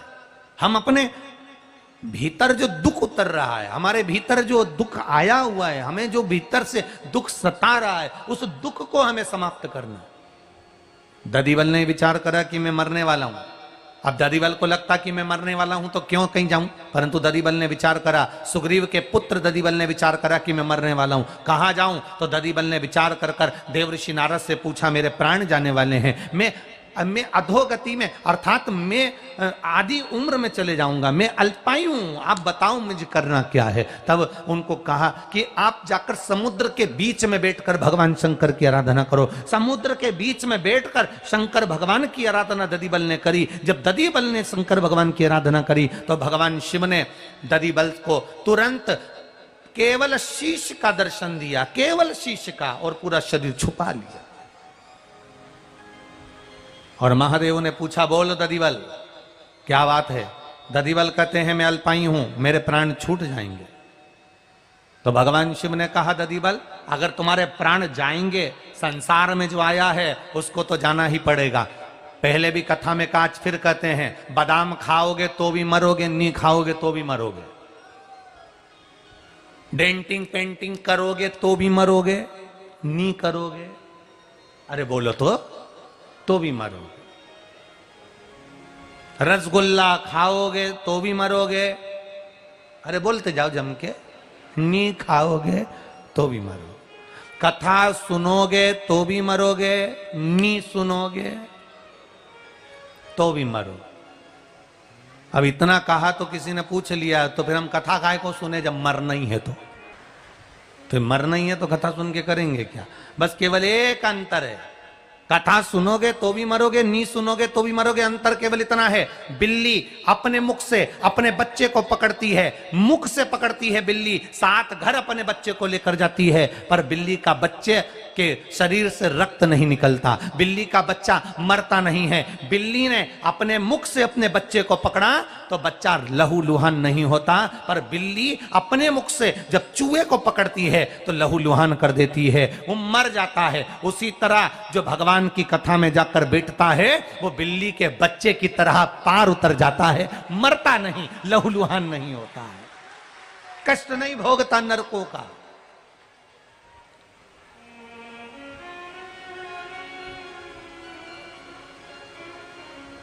मरना निश्चित है।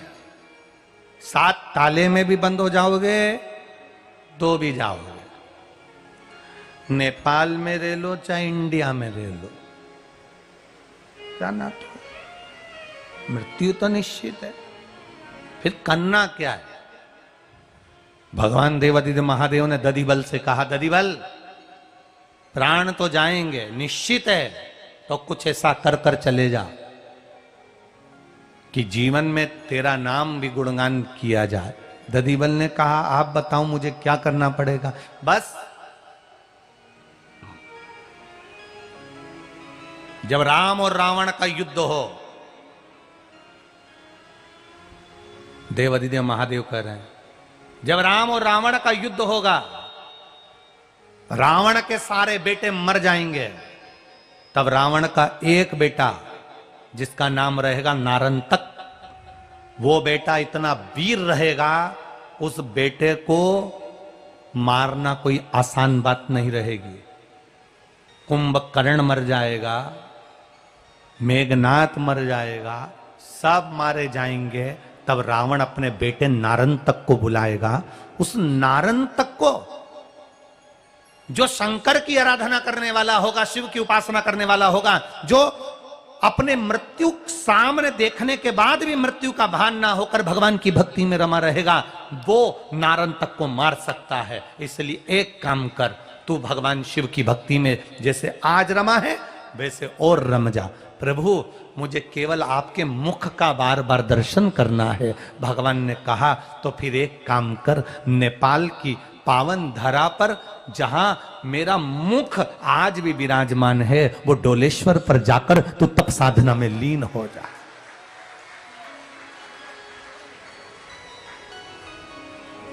सारी दुनिया में जितने शिवलिंग हैं वो एकदम सीधे मिलेंगे।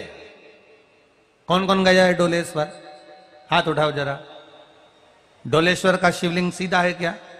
जम के बोलो, है सीधा? नहीं, थोड़ा टेढ़ा है। कारण क्या था?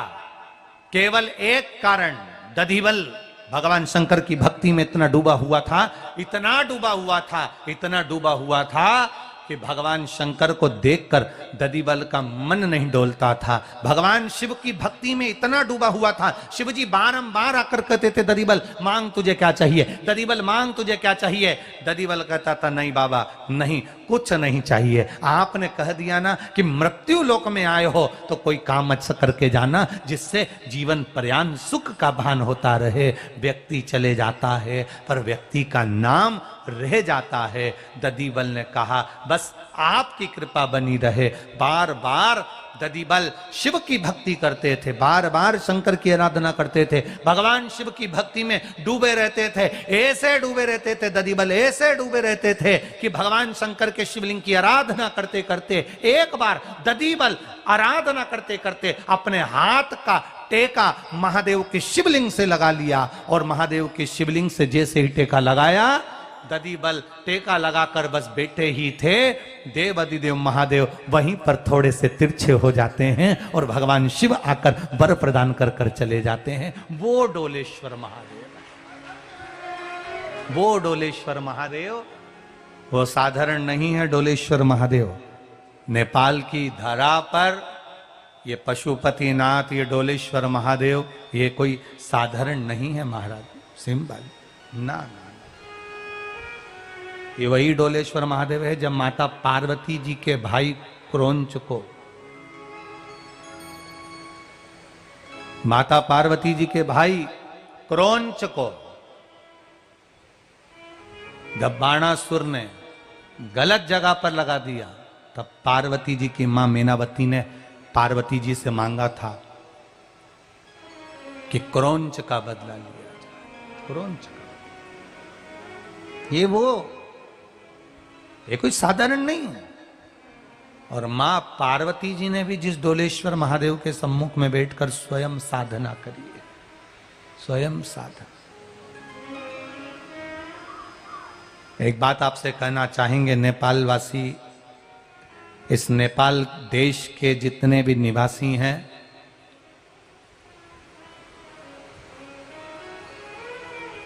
आप तो मधेश के वीरगंज से कथा सुन रहे हो, नेपाल देश के मध्य प्रदेश के वीरगंज क्षेत्र से कथा सुन रहे हो। पर आप लोगों से केवल इतना कहना चाहेंगे, जिंदगी में जब कहीं ऐसा महसूस हो कि आप बहुत हार चुके हो और दुख सामने पीछा नहीं छोड़ रहा,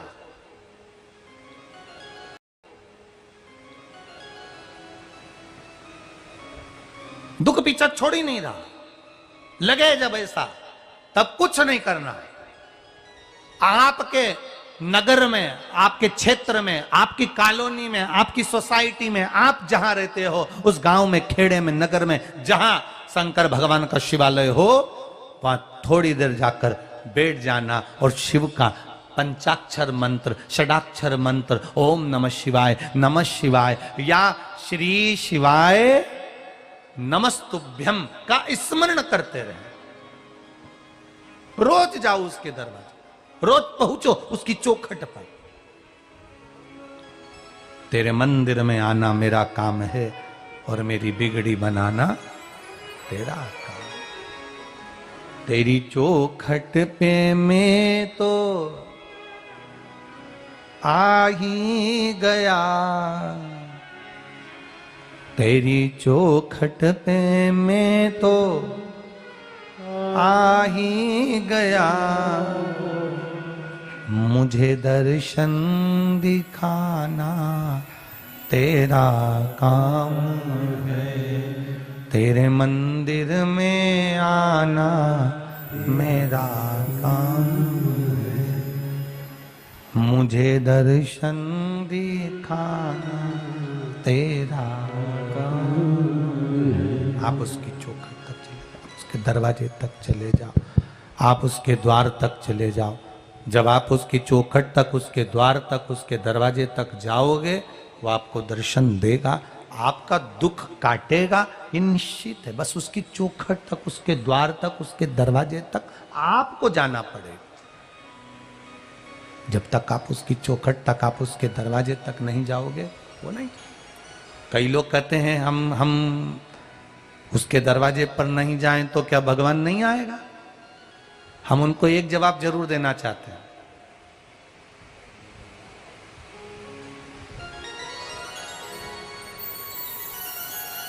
किराने वाला दुकान लेकर तुम्हारे पास आता है क्या? जम के बोलो जरा जल्दी से। कपड़े वाला पूरी कपड़े की दुकान लेकर तुम्हारे पास आता है क्या? अलमारी वाला अलमारी की दुकान लेकर तुम्हारे पास आता है क्या? बोलते जाओ जरा जम के। फ्रिज वाला फ्रिज लेके तुम्हारे घर पे आता है क्या? टीवी वाला टीवी की दुकान लेकर तुम्हारे पास आएगा क्या? मोबाइल वाला मोबाइल की दुकान लेकर तुम्हारे पास आएगा क्या? नहीं। मोबाइल लेना है तो दुकान पर जाना पड़ेगा, कपड़ा लेना है तो दुकान पर जाना पड़ेगा, टीवी खरीदना है तो दुकान पर जाना पड़ेगा, और अपना दुख मिटाना है तो महादेव की कथा में जाना पड़ेगा। ये निश्चित है।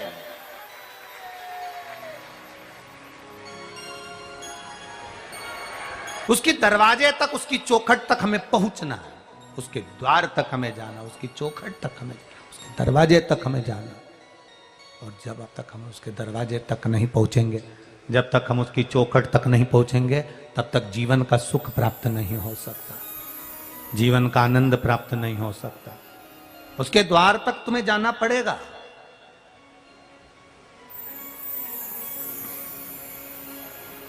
नाई की दुकान पर जाओगे तो बाल कटेगा, और परमात्मा के मंदिर जाओगे तो दुख कटेगा। ये निश्चित है। उसके द्वार तक जाना पड़ेगा।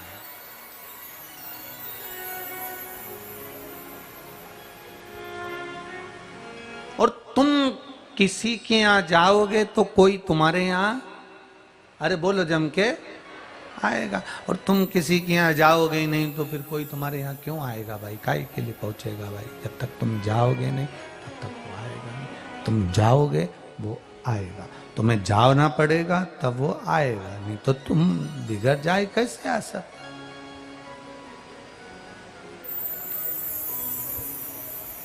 तुम आना भोले बाबा,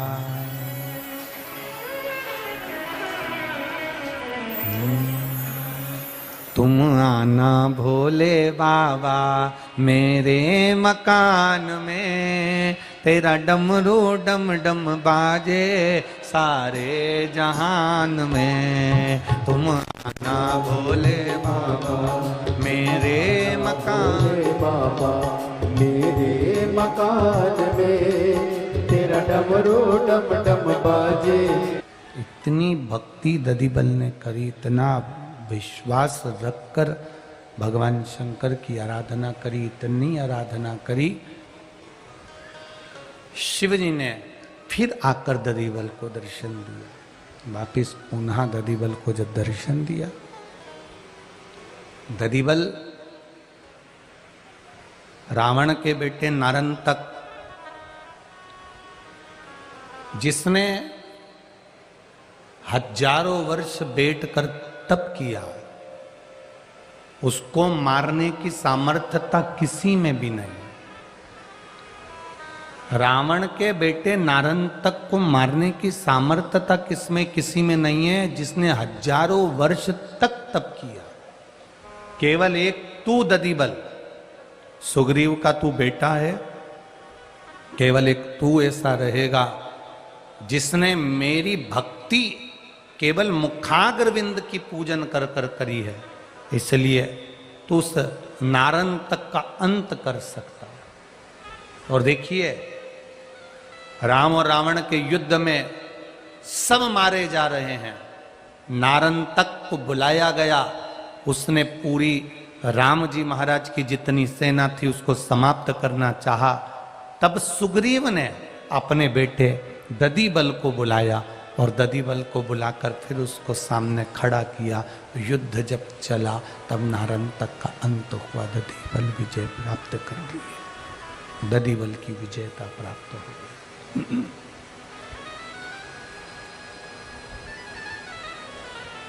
शिव कथा कहती है, भगवान शंकर का संवाद कहता है, शिव महापुराण का चरित्र कहता है। राम जी की जय हो। शिव महापुराण की कथा कहती है, भगवान शंकर का चरित्र कह रहा है कि जो शिव की आराधना करने वाले होते हैं, जो भगवान शंकर का गुणगान करने वाले होते हैं, शंकर भगवान की भक्ति में जो डूबे हुए होते हैं, वो दुख को समाप्त खुद कर देते हैं। उसको दूसरी जगह जाकर दुख समाप्त नहीं करना पड़ता, न किसी के पास जाना पड़ता है।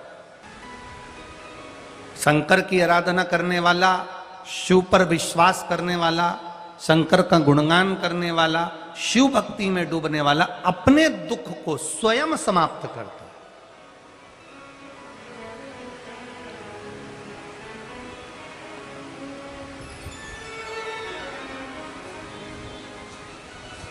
देवता राक्षसों ने जो मंथन किया था, उस मंथन में सबसे पहले गौमाता निकली थी, गौमाता के बाद में फिर विष निकला था। उस विष को ले जाकर भगवान शिव के चरणों में भगवान शंकर के पास में दिया था। बाबा देवादिदेव महादेव ने उस विष को जब लिया, उस विष को जब प्राप्त किया और उस विष को मेरे देवादिदेव महादेव ने पिया, पार्वती जी ने उनका हाथ रोक दिया था। माता पार्वती जी ने महादेव का हाथ रोका और कहा, ये सारे देवता अमृत पिएंगे और आप विष पी रहे हो। सारे देवता अमृत पीने जा रहे हो, आप विष पी रहे हो। शंकर भगवान ने एक ही बात माता पार्वती जी से कही, सुनो पार्वती, बस इतना स्मरण रखना कि जितने भी देवता हैं ये केवल देव कहलाते हैं, इनको महासंबोधन नहीं लगा है, पर देवताओं में भी महासंबोधन मेरे नाम के आगे लगा है। इसलिए इन देवताओं को अमृत में दे रहा हूं और इन देवताओं की रक्षा के लिए विष में पी रहा हूं, विष में पी रहा हूं। मेरा महादेव जब देता है अपने भक्त को तो कोई साधारण नहीं देता।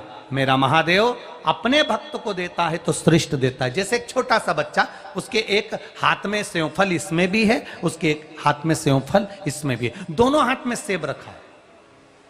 छोटे से बच्चे के दोनों हाथ में सेब है, दोनों हाथ में सेब लेकर खड़ा हुआ है और दोनों हाथ में उसके सेब थे, खेल रहा था, आनंद ले रहा था। इतने में पिताजी ने कह दिया, ए बेटा इधर आओ,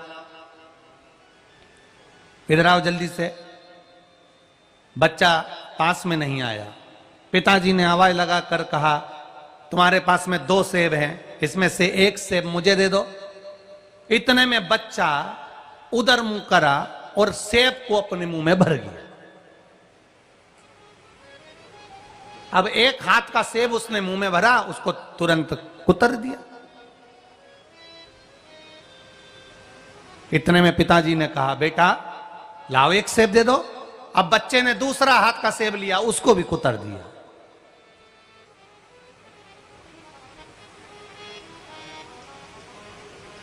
पिताजी ने कहा, बेटा लाओ सेब दे दो। पिता को आश्चर्य हो रहा था कि बाप पिता बच्चे से सेब मांग रहा है और बच्चे ने उसको दोनों हाथ के सेब को कुतर लिया, दांत में काट लिया, दोनों को खाया। तब पिता को बड़ा आश्चर्य हुआ। बड़ी आश्चर्य की दृष्टि से पिता ने उस बच्चे को देखा कि मेरी औलाद, मेरा बेटा और मुझे सेब ना दे रहा है। थोड़ी देर बाद बच्चे ने हाथ बढ़ाकर कहा, पिताजी ये सेब मीठा है, लो आप खा लो, ये खट्टा है, मैं खा लूंगा। पिता को अच्छा लगा। हम थोड़ी देर जब अपना कोई कार्य होता है और वो कार्य नहीं होता तो हम अपने विश्वास को डोल जाते हैं। हम सोचते हैं भगवान हमारी सुनी नहीं रहा, भगवान हमारी सुनी नहीं रहा, भगवान हमारी सुनी नहीं रहा। पर सही मायने में भगवान सुनता जरूर है, देता जरूर है, पर थोड़ा सा रुक कर इसलिए देता है कि तेरा विश्वास पक्का है कि नहीं है वो भी देखता है। तेरा भरोसा पक्का है कि नहीं, तेरी दृढ़ता पक्की है कि नहीं, वो भी देखता है। एक पत्र आया है, देखिए, बड़ा सुंदर पत्र लिखा।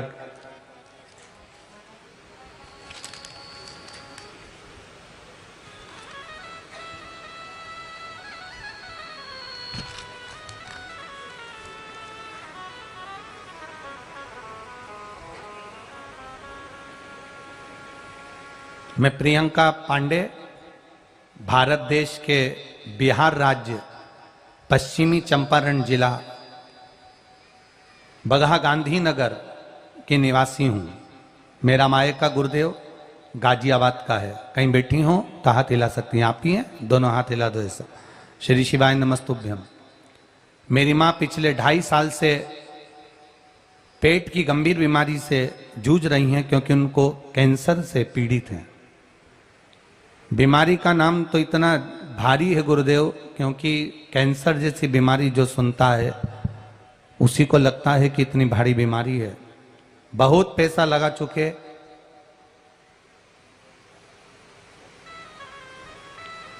कई सालों से ये बीमारी उनके उदर में है और डॉक्टर को इलाज करवाते रहे, पर कैंसर ठीक नहीं हो रहा। आखिरी में डॉक्टर ने जवाब दे दिया और 10 मार्च 2023 को डॉक्टर ने जवाब दे दिया और उनकी स्वास्थ्य ज़्यादा खराब हो गया।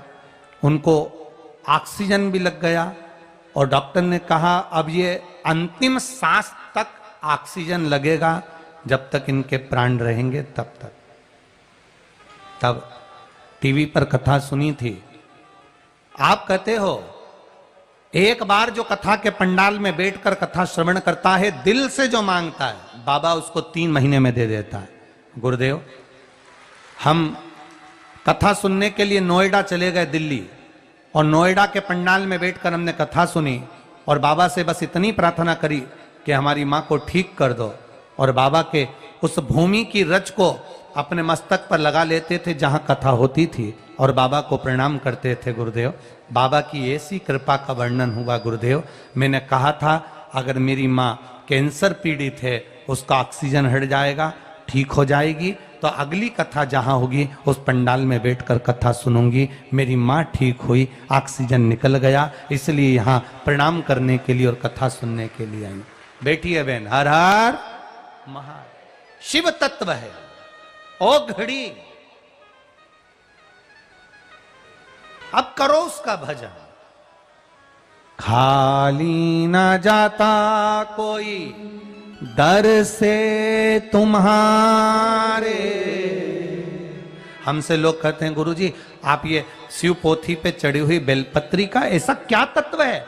शिव महापुराण की कथा कहती है, देवाधिदेव महादेव तुम रुका जी से कह रहे हैं, तुम रुका जी 7 दिन की शिव महापुराण की कथा में 6 दिन तक जो बेलपत्र शिव पोथी पर समर्पित होती है, वो बड़ी से बड़ी बीमारी को भी हराकर स्वयं शिव तत्व को प्रदान कर देती है। वो तत्व है इस बेलपत्र में, कोई साधारण तत्व नहीं आता महाराज।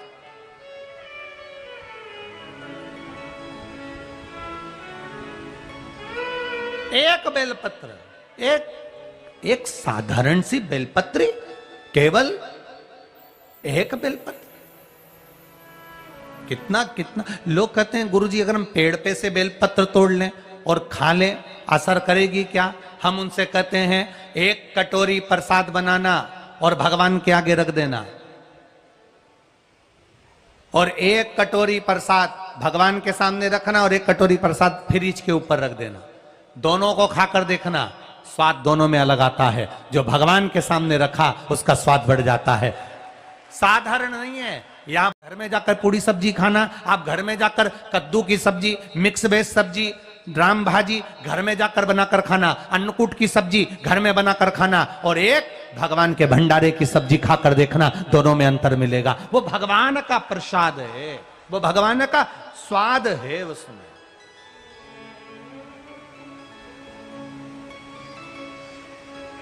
तो फिर कोई पूछा कभी भगवान खाता हुआ तो दिखता ही नहीं है,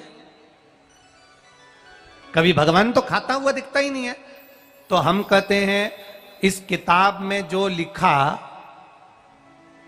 वो अक्षर किताब में लिखा, आपने दृष्टि से देखा, पढ़ा, दिमाग में उतर गया, याद हुआ कि नहीं हुआ?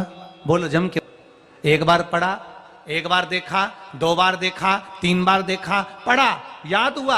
अक्षर स्थिर है, अक्षर कॉपी में लिखा है, वो उठकर तुम्हारे दिमाग में नहीं गया, पर दृष्टि के माध्यम से वो तुम्हारी बुद्धि में चला जाता है। उसी तरह भगवान के सामने जब हम प्रसाद का पात्र रखते हैं, भोजन बनाकर रखते हैं, भगवान उस पर दृष्टि दे देता है तो उसमें स्वाद भगवान का आ ही जाता है, वो भगवान के अधरामृत में पहुंच ही जाता है। अब इस कॉपी के अक्षर कहीं गए क्या, किताब के अक्षर कहीं गए क्या? नहीं, वही है, पर केवल तुमने देखा, पढ़ा, याद किया और तुम्हारी बुद्धि में आ गया, तुम्हारे चित्त में आ गया। उसी तरह परमात्मा केवल भगवान के सामने मिश्री जाती है, मक्खन जाता है, भोजन जाता है, सामान जाता है, एक बेलपत्र भगवान के पास जाती है, वो अपने आप में औषधि बन जाती है, क्योंकि उसका स्पर्श उसके सामने जाते ही, दृष्टि पड़ते से ही उसमें औषधि आ जाती है, उसमें औषधि तत्व आ गया। एक माँ ने और पत्र लिखा, देखिए,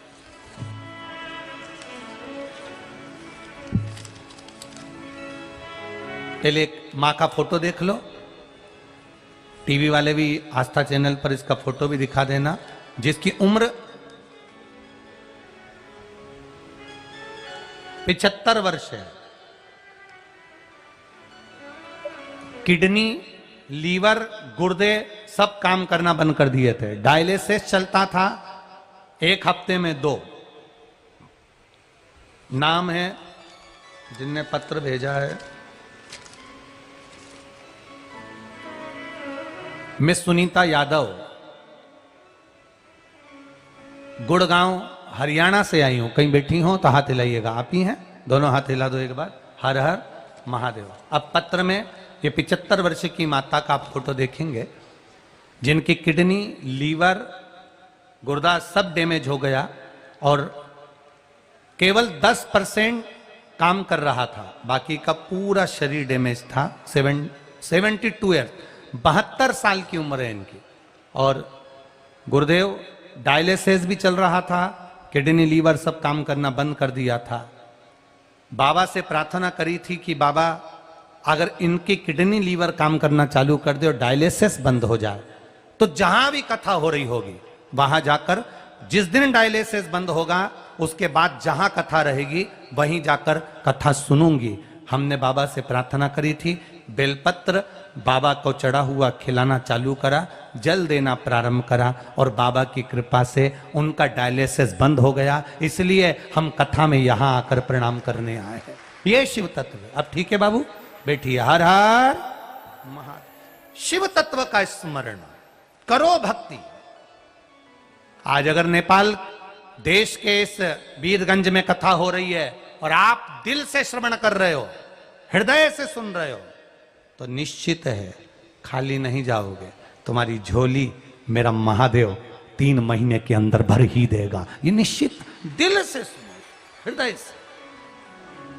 हम फिर कह रहे हैं, आज खेतान परिवार अगर कथा करवा रहा है, भले खेतान परिवार की बहू, बच्चे, परिवार के देवरानी, जेठानी, माता, आदिक आदिक, बहन, भाई, जितने लोग भी लगे हैं इस कथा को श्रवण करने, और जितने आप लोग कथा को सुन रहे हो, दिल से सुनो, वो देगा भी दिल से। उसकी भक्ति अविरल भक्ति। खाली न जाता कोई दर से तुम्हारे, खाली न जाता कोई दर से तुम्हारे, मैं भी खड़ी हूं नन्ही बाहें पसारे, अपने हृदय से लगा लो, लगा लो, गिरी जा रही हो, उठा लो, उठा। आप दिल से सुनो, वो दिल से देता। आप करो भजन हृदय से, वो हृदय से सुनता। क्यों ना सुने? क्या है बेलपत्र में, क्या है जल चढ़ाने में, क्या है जल के आचमन में? क्या?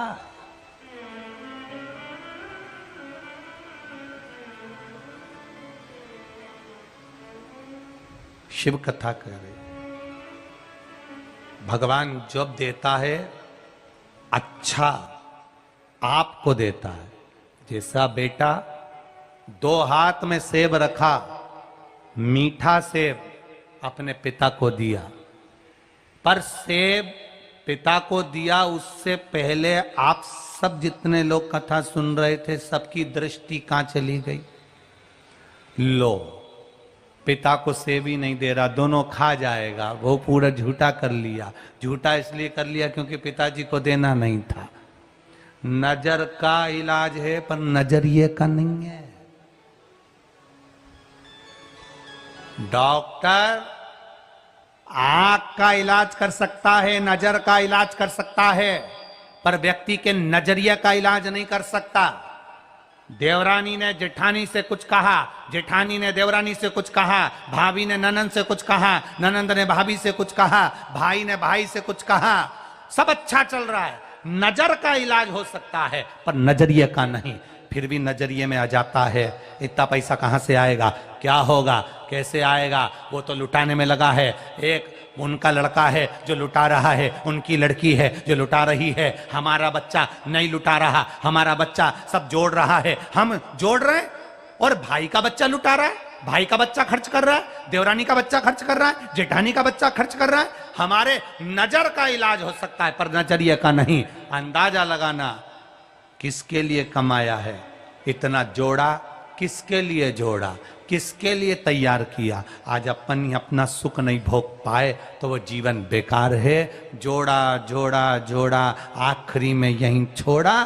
फिर इतना बड़ा फोटो दीवार पे टंग गया और प्लास्टिक के फूल की माला चढ़ गई और पंखा जब चला तो प्लास्टिक की माला भी हिली। तो तुम्हें लगा कि अम्मा कितनी मुस्कुरा रही है, माला हिल रही, आखिरी में टंग। और जाएगा जब यहां से कुछ भी ना पास होगा, 2 गज कफन का टुकड़ा तेरा लिबास होगा। और वो जो कपड़ा तन पर डाला गया, जिंदगी भर ब्रांडेड पहनने वाले, जूते भी ब्रांड के, घड़ी ब्रांड की, चप्पल ब्रांड की, कपड़े ब्रांड के, चश्मा ब्रांड का, तो आखिरी में लिख कर जाना कफन का कपड़ा भी ब्रांड का होना चाहिए। मरे तब कपड़ा ब्रांड का नहीं था, जाकर कह दिया मर गए कपड़ा दे दो, उन्होंने तुरंत लपेटा दे दिया। दर्जी के यहां जाओ तो नाप देना पड़ता है, पर आखिरी के कपड़े का तो नाप भी नहीं है। बस जाकर कह देना मर गया, कपड़े वाले के पास नाप पहले से है, फाड़ा और दे दिया। नाप भी नहीं चाहिए, पड़ा है। इसीलिए कहा मत बुरे कर्म कर बंदे वरना पछताएगा, भगवान की आंखों से तू बच नहीं पाएगा, तू बच नहीं पाएगा। अरे ओ अज्ञानी मत कर नादानी। अपने आनंद में जियो, अपनी मस्ती में जियो, अपने आनंद के साथ जियो। महाराज, दुनिया में सब कुछ मिलता है, सब कुछ दुनिया में सब कुछ मिलती है, सब कुछ मिलता है। आदमी सब कुछ मिल सकता है, सब कुछ ढूंढ सकता है, सब कुछ प्राप्त कर सकता है। दुनिया में सब कुछ मिल सकता है, पर दुनिया में सब कुछ मिलेगा, सब कुछ मिल सकता है, पर व्यक्ति को अपने अंदर गलती नहीं मिलती है। बाकी का सब कुछ मिलता है। बस अपन ने जो करा सब अच्छा करा, दूसरे ने करा बेकार करा, मैंने किया अच्छा किया। मैं गाड़ी चलाता हूं, कोई को नहीं ठोकता, किसी को नहीं लगती, उसने चलाया गड़बड़ कर। अपन ने अपनी अच्छाई देखी, अपना बुरा नहीं देखा। अपनी गलती को निकालो अपने भीतर से। दरिबल को भगवान शिव ने दर्शन दिया। मंथन के समय पर जो विष निकला, विष के समय पार्वती जी ने कहा तुम पी रहे हो? भोलेनाथ जी ने कहा दुनिया के लोगों को मुझे अमृत देना है। जब तो मेरा नाम सिद्ध होगा, हम आए मृत्युलोक में, हम आए पृथ्वी पर। खेतान परिवार यह कथा कहीं छोटे रूप में भी करा सकता था, खेतान परिवार यह कथा कहीं दूसरी जगह जाकर भी करा सकता था, खेतान परिवार यह कथा किसी तीर्थ में जाकर करा सकता था, पर खेतान परिवार ने कथा वीरगंज में इसलिए रखी कि हम भी सुनेंगे, परिवार भी सुनेगा, साथ में वीरगंज के छोटे लोग जो भी आनंद करने वाले हैं, भाव भक्ति के साथ में जुड़ने वाले, सब अमीर हो गरीब हो साधारण हो जैसा भी हो, वो सब कथा का रस तत्व ग्रहण करेंगे तो उनका जीवन सार्थक होगा। हो साधारण हो जैसा भी हो, वो सब कथा का रस तत्व ग्रहण करेंगे तो उनका जीवन सार्थक होगा, शिव तत्व को जानेंगे।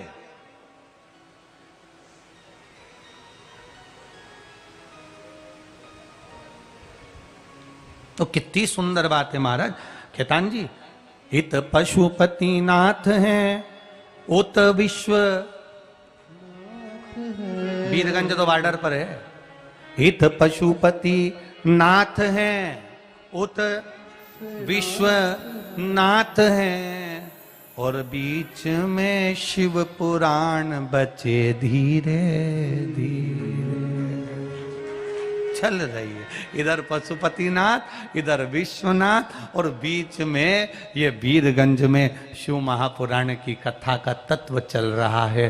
बाबा को धन्यवाद देना, दोनों तरफ पिताजी बैठे हैं, औलाद बीच में बैठकर कथा सुन रही है, इससे बढ़कर सुख और क्या चाहिए। दोनों तरफ पिता, दोनों तरफ बाबा, इधर पशुपतिनाथ डोलेश्वर, इधर मेरा विश्वनाथ, बीच में आनंद के साथ कथा का रस तत्व चल रहा है। अपने तो दोनों हाथों में लड्डू भरा है, दोनों हाथों, इधर खसके तो विश्वनाथ, उधर खसके तो पशुपतिनाथ, दोनों हाथों में।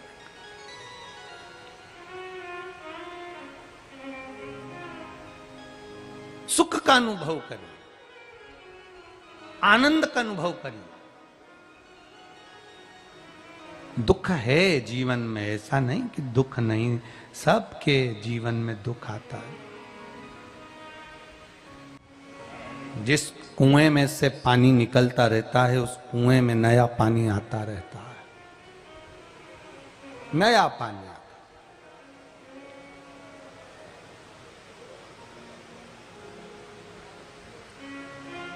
आप दुनिया को जो दे रहे हो, खाली नहीं रहना, वो वापिस प्राप्त होना है, वापिस।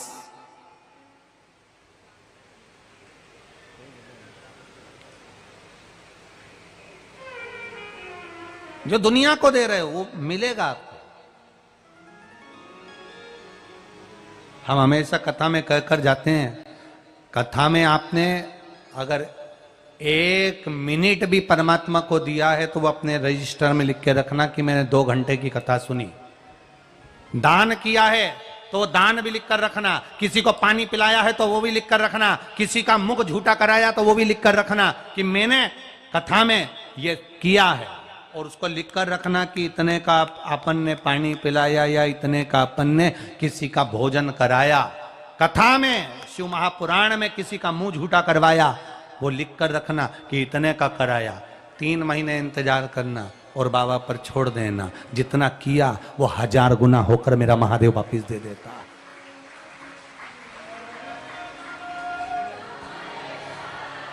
आप जाकर मालूम करो, जितनी जगह पर शिव महापुराण की कथा कर कर आए, जितनी जगह जजमानों ने कथा कराई है, वो दूसरी बार, खेतान जी, दूसरी बार कथा लेने के लिए कथा पंडाब में पहुंच जाते हैं, फिर कथा दे दो। क्यों?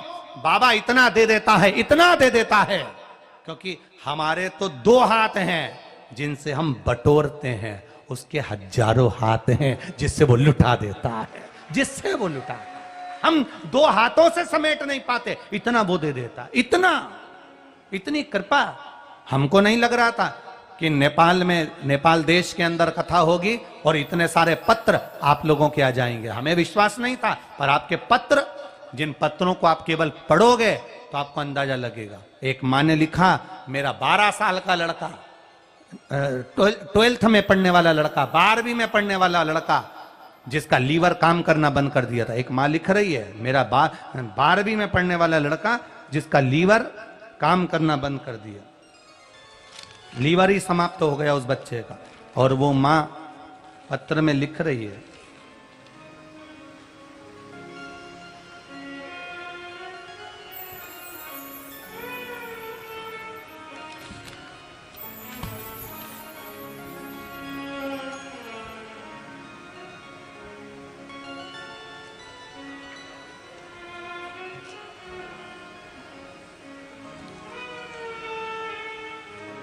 शंभु शरणे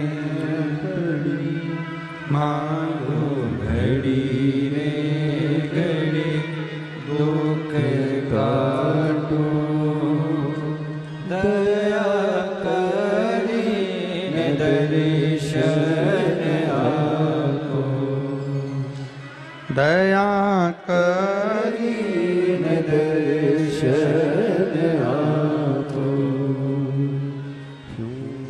शरण पड़ी मांगो घड़ी रे घड़ी दुख काटो दया। मैं पूनम सिंह मोतिहारी बिहार की निवासी हूँ। मोतिहारी बिहार की निवासी हूँ। कहीं बैठी हैं पूनम जी? आप ही हैं? दोनों हाथ हिला दो एक बार। हर हर महादेव। मैं पूनम सिंह मोतिहारी बिहारी की निवासी हूँ। गुरुजी मैं बाबा का क्या वर्णन करूं? 2022 से आस्था चैनल पर कथा सुन रही हूं। मेरा पूरा परिवार भी शिव की आराधना में लगा रहता है। बाबा की कृपा से मेरे पति की भी जान बची। बाबा की कृपा से मेरे बेटे की भी जान बची। गुरुदेव 12th क्लास में बेटा पढ़ रहा, लीवर डैमेज हुआ। डॉक्टर इलाज चालू किया पर कोई फर्क नहीं दिखा। लीवर ने काम करना और बंद कर दिया। बड़े बड़े हॉस्पिटल में इलाज करवाया पर साथ नहीं दिया। इस बीच मेरे बच्चे की पढ़ाई भी बंद होने लगी। फिर भी मैंने बच्चे से कहा तू 12th का एग्जाम तो दे। बाबा पर एक बेलपत्र चढ़ाकर जल पिलाती। धीरे धीरे लीवर ने काम करना चालू कर और बेटे का मन पढ़ाई में लगा, क्योंकि शरीर इतना हो गया था कि बच्चा पढ़ भी नहीं पा रहा था। 12th का एग्जाम, 12वीं का एग्जाम, 12 क्लास का एग्जाम, करें क्या? बेटे ने सही से पढ़ाई करी ना करी, पर बीमारी ने इतना घेर लिया कि बच्चा कैसे पढ़े। तब बेलपत्री के बीच वाली पत्ती पर शहद लगाकर बच्चे को परीक्षा देने भेज देती।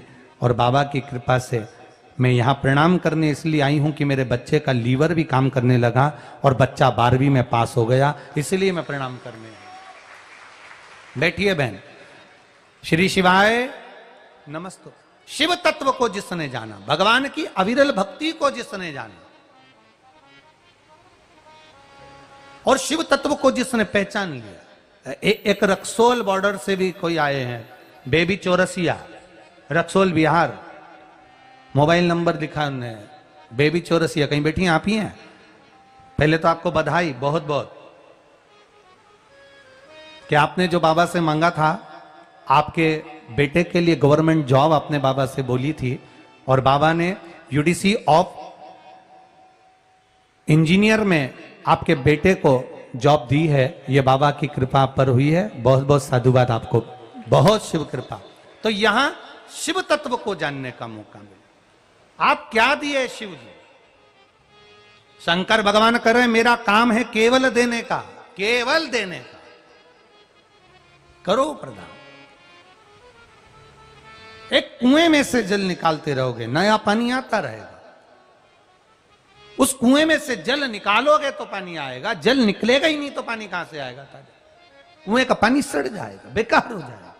शिव कह रहे हैं मेरा काम केवल देने का है, संसार के लोगों को दिया।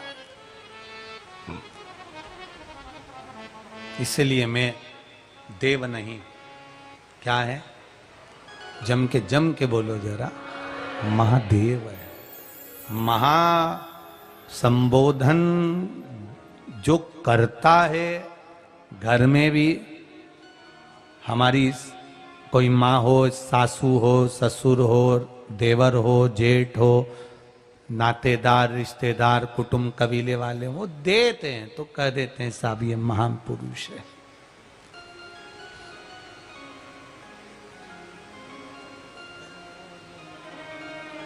जब हम आ रहे थे तो कल वो कृष्णा लेकर आ रहा था, आज कौन था? शाम कदम से कैसव लेकर आ रहा था।